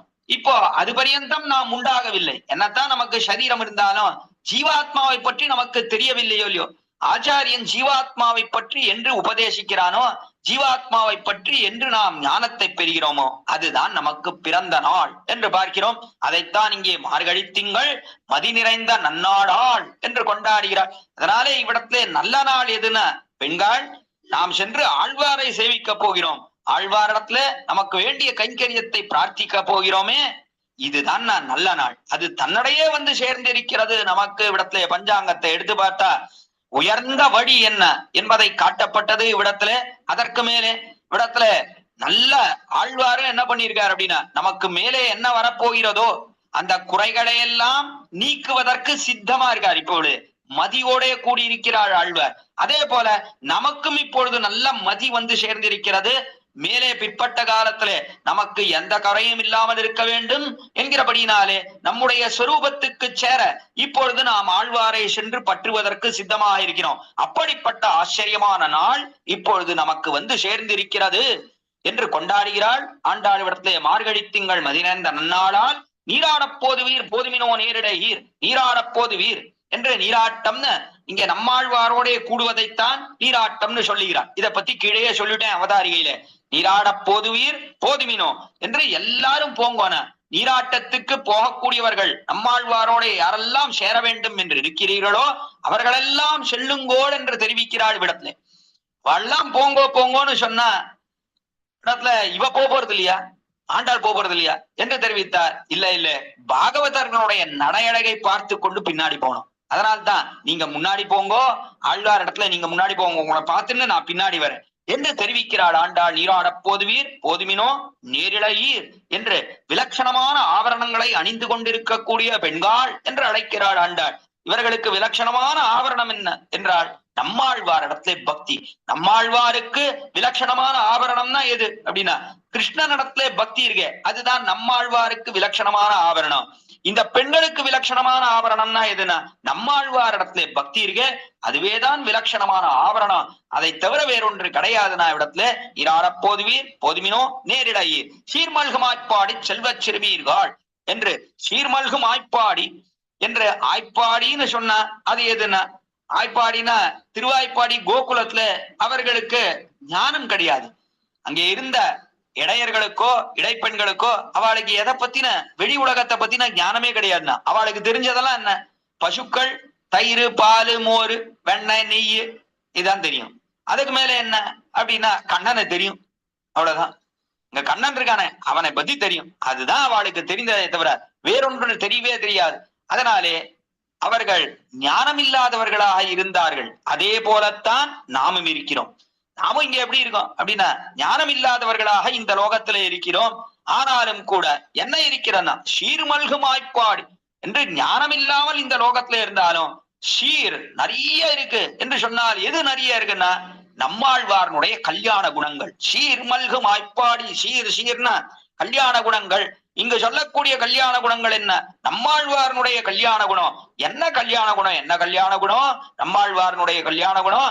ஆச்சரியமாக நமக்காக இறங்கி வந்திருக்கார், நமக்காக உபதேசம் பண்ணியிருக்கார், பரம சுலபராக இருக்கிறார், என்ன சௌசீல்யத்தோட கூடியிருக்கிறார், எவ்வளவு தயை. அந்த தயின் காரணத்தாலே தானே இடத்துல நாதனுக்கு 4000 முறைத்தான் வாடியேன்னு நாதமுனிகளுக்கு 4000 பாசுரத்தையும் கொடுத்ததற்கே காரணம் என்ன? மிக்க கிருபை நம்மாழ்வாருக்கு என்று பார்க்கிறோம். அப்படிப்பட்ட ஷீர் ஞாலத்தார் பந்த புத்தி. நாம் இந்த லோகத்திலே கட்டுப்பட்டு கிடக்கிறோமே, ஞாலத்தார்னா பூமியில இருக்கக்கூடிய நாம் எல்லோரும் இந்த லோகத்திலே கட்டுப்பட்டு கிடக்கிறோமே, இதை பற்றித்தான் யோசித்தார் சுவாமி நம்மாழ்வார். இவர்களுடைய கட்டை எப்படி விடுவிப்பது என்பதிலேயே எண்ணம் கொண்டிருக்கிறாரே, இதல்லவா அவருடைய கல்யாண குணம். தம்ம பத்தி யோசிச்சுட்டு இருக்காரானா? இல்லைனா நம்ம பத்தி அல்லவா அவ்வளவு யோசிக்கிறார் ஆழ்வார். இடத்துல நமக்கு நற்கதியை தேடி தர வேணும், எப்படியாவது இந்த லோகத்துல இருக்கக்கூடியவர்களை எல்லாம் நன்னா ஞானவானாக மாற்ற வேண்டும், ஞானத்தோட கூடினவர்களாக ஆக்க வேண்டும், எம்பெருமானோடைய சேர்த்து விட வேண்டும் என்றல்லவா ஆழ்வார் நினைக்கிறார். அதனாலே அப்படிப்பட்ட கல்யாண குணங்கள் பொருந்தினவர் சுவாமி நம்மாழ்வார் வந்து இங்கே எழுந்தருளி இருக்கிறார். அப்படிப்பட்ட ஷீர் மல்கு, ஷீரானது நிறைந்திருக்கிறது ஆழ்வாரத்துல. அப்படிப்பட்ட இந்த ஆய்ப்பாடி, இந்த லோகமானது ஷீர் மல்கும் ஆய்ப்பாடி. அது மேல இந்த ஆய்ப்பாடியில நமக்கு என்ன பெரிய ஏத்தம் என்று சொன்னால், அதாவது இந்த லோகத்துல என்ன ஏத்தம்னு சொன்னா ஆழ்வாரை அனுபவிக்கும்படியா இருக்கலையோ, அதுவே நமக்கு உண்டான பெருமை என்று பார்க்கிறோம். இதை மேல் பாசுரத்தையும் ஆச்சரியமா கொண்டாடுகிறாள் ஆண்டாள்னு மேலே பார்க்க போகிறோம். சீர்மல்குமாய்ப்பாடி செல்வச் சிறுமீர்கள் என்று நமக்கு உண்டான ஐஸ்வர்யம் என்ன அப்படின்னா ஆழ்வாரிடத்தை கைங்கரியம் பண்ணுவதற்கு, இதுவே நமக்கு உண்டான ஐஸ்வர்யம் என்று தெரிவிக்கிறார். இந்த ஐஸ்வர்யம் எப்படிப்பட்டது, ஆழ்வார் எப்படிப்பட்டவர், இவரை நந்தகோபன் குமரன் என்றும் ஏறார்ந்த கண்ணி யசோதையிடம் சிங்கம் என்றும் எப்படியெல்லாம் ஆண்டாள் காட்டுகிறாள் இத்தியாதியான விஷயங்களை நாளை தினம் காலையிலே இந்த கோஷ்டியிலே விண்ணப்பிக்கிறேன். எல்லோரும் காலையிலே வந்து சேருமாறு பிரார்த்தித்து அமைகிறேன். இன்றைய பாசுரத்தை அனுசந்தானம் செய்ய பிரார்த்திக்கிறேன். மார்கழி திங்கள் மதிநேர்ந்த நன்னாளால் நீராடப் போதுவீர் போதுமினோ நேரிடையீர் சீர்மல்குமாய்ப்பாடி செல்வச் சிறுமீர்கள் ஊர்வேல் கொடுந்துளிலன் நந்தகோபன் குமரன் ஏறார்ந்த கண்ணி யசோதையிடம் சிங்கம் கார்மேனிச் செங்கன் கதிர்மதியம் போல் முகத்தான் நாராயணனே நமக்கே பறை தருவான் பாரோர் புகழப் படிந்து ஏலோர் எம்பாவாய். ஆண்டாள் திருவடிகளே சரணம், எம்பெருமானார் திருவடிகளே சரணம், நம்பிள்ளை திருவடிகளே சரணம், வடக்கு திருவீதி பிள்ளை திருவடிகளே சரணம், ஜீயர் திருவடிகளே சரணம். திருவாடிப்பூரத்து சகத்துதித்த ஆழ்வாடியே, திருப்பாவை 30 செப்பினா ஆழ்வாடியே, பெரியாழ்வார் பெற்றெடுத்த பெண்கள் அவாடியே, பெரும்பூதூர் மாமுனிக்கு பின்னான ஆழ்வாடியே, 143 உரைத்த ஆழ்வாடியே, உயரங்கற்கே கண்ணி உகந்தளித்த ஆழ்வாடியே, மறுவாரும் திருமள்ளி வளராடி வாடியே, வன்புதுவனகற்கோதை மலர்ப்ப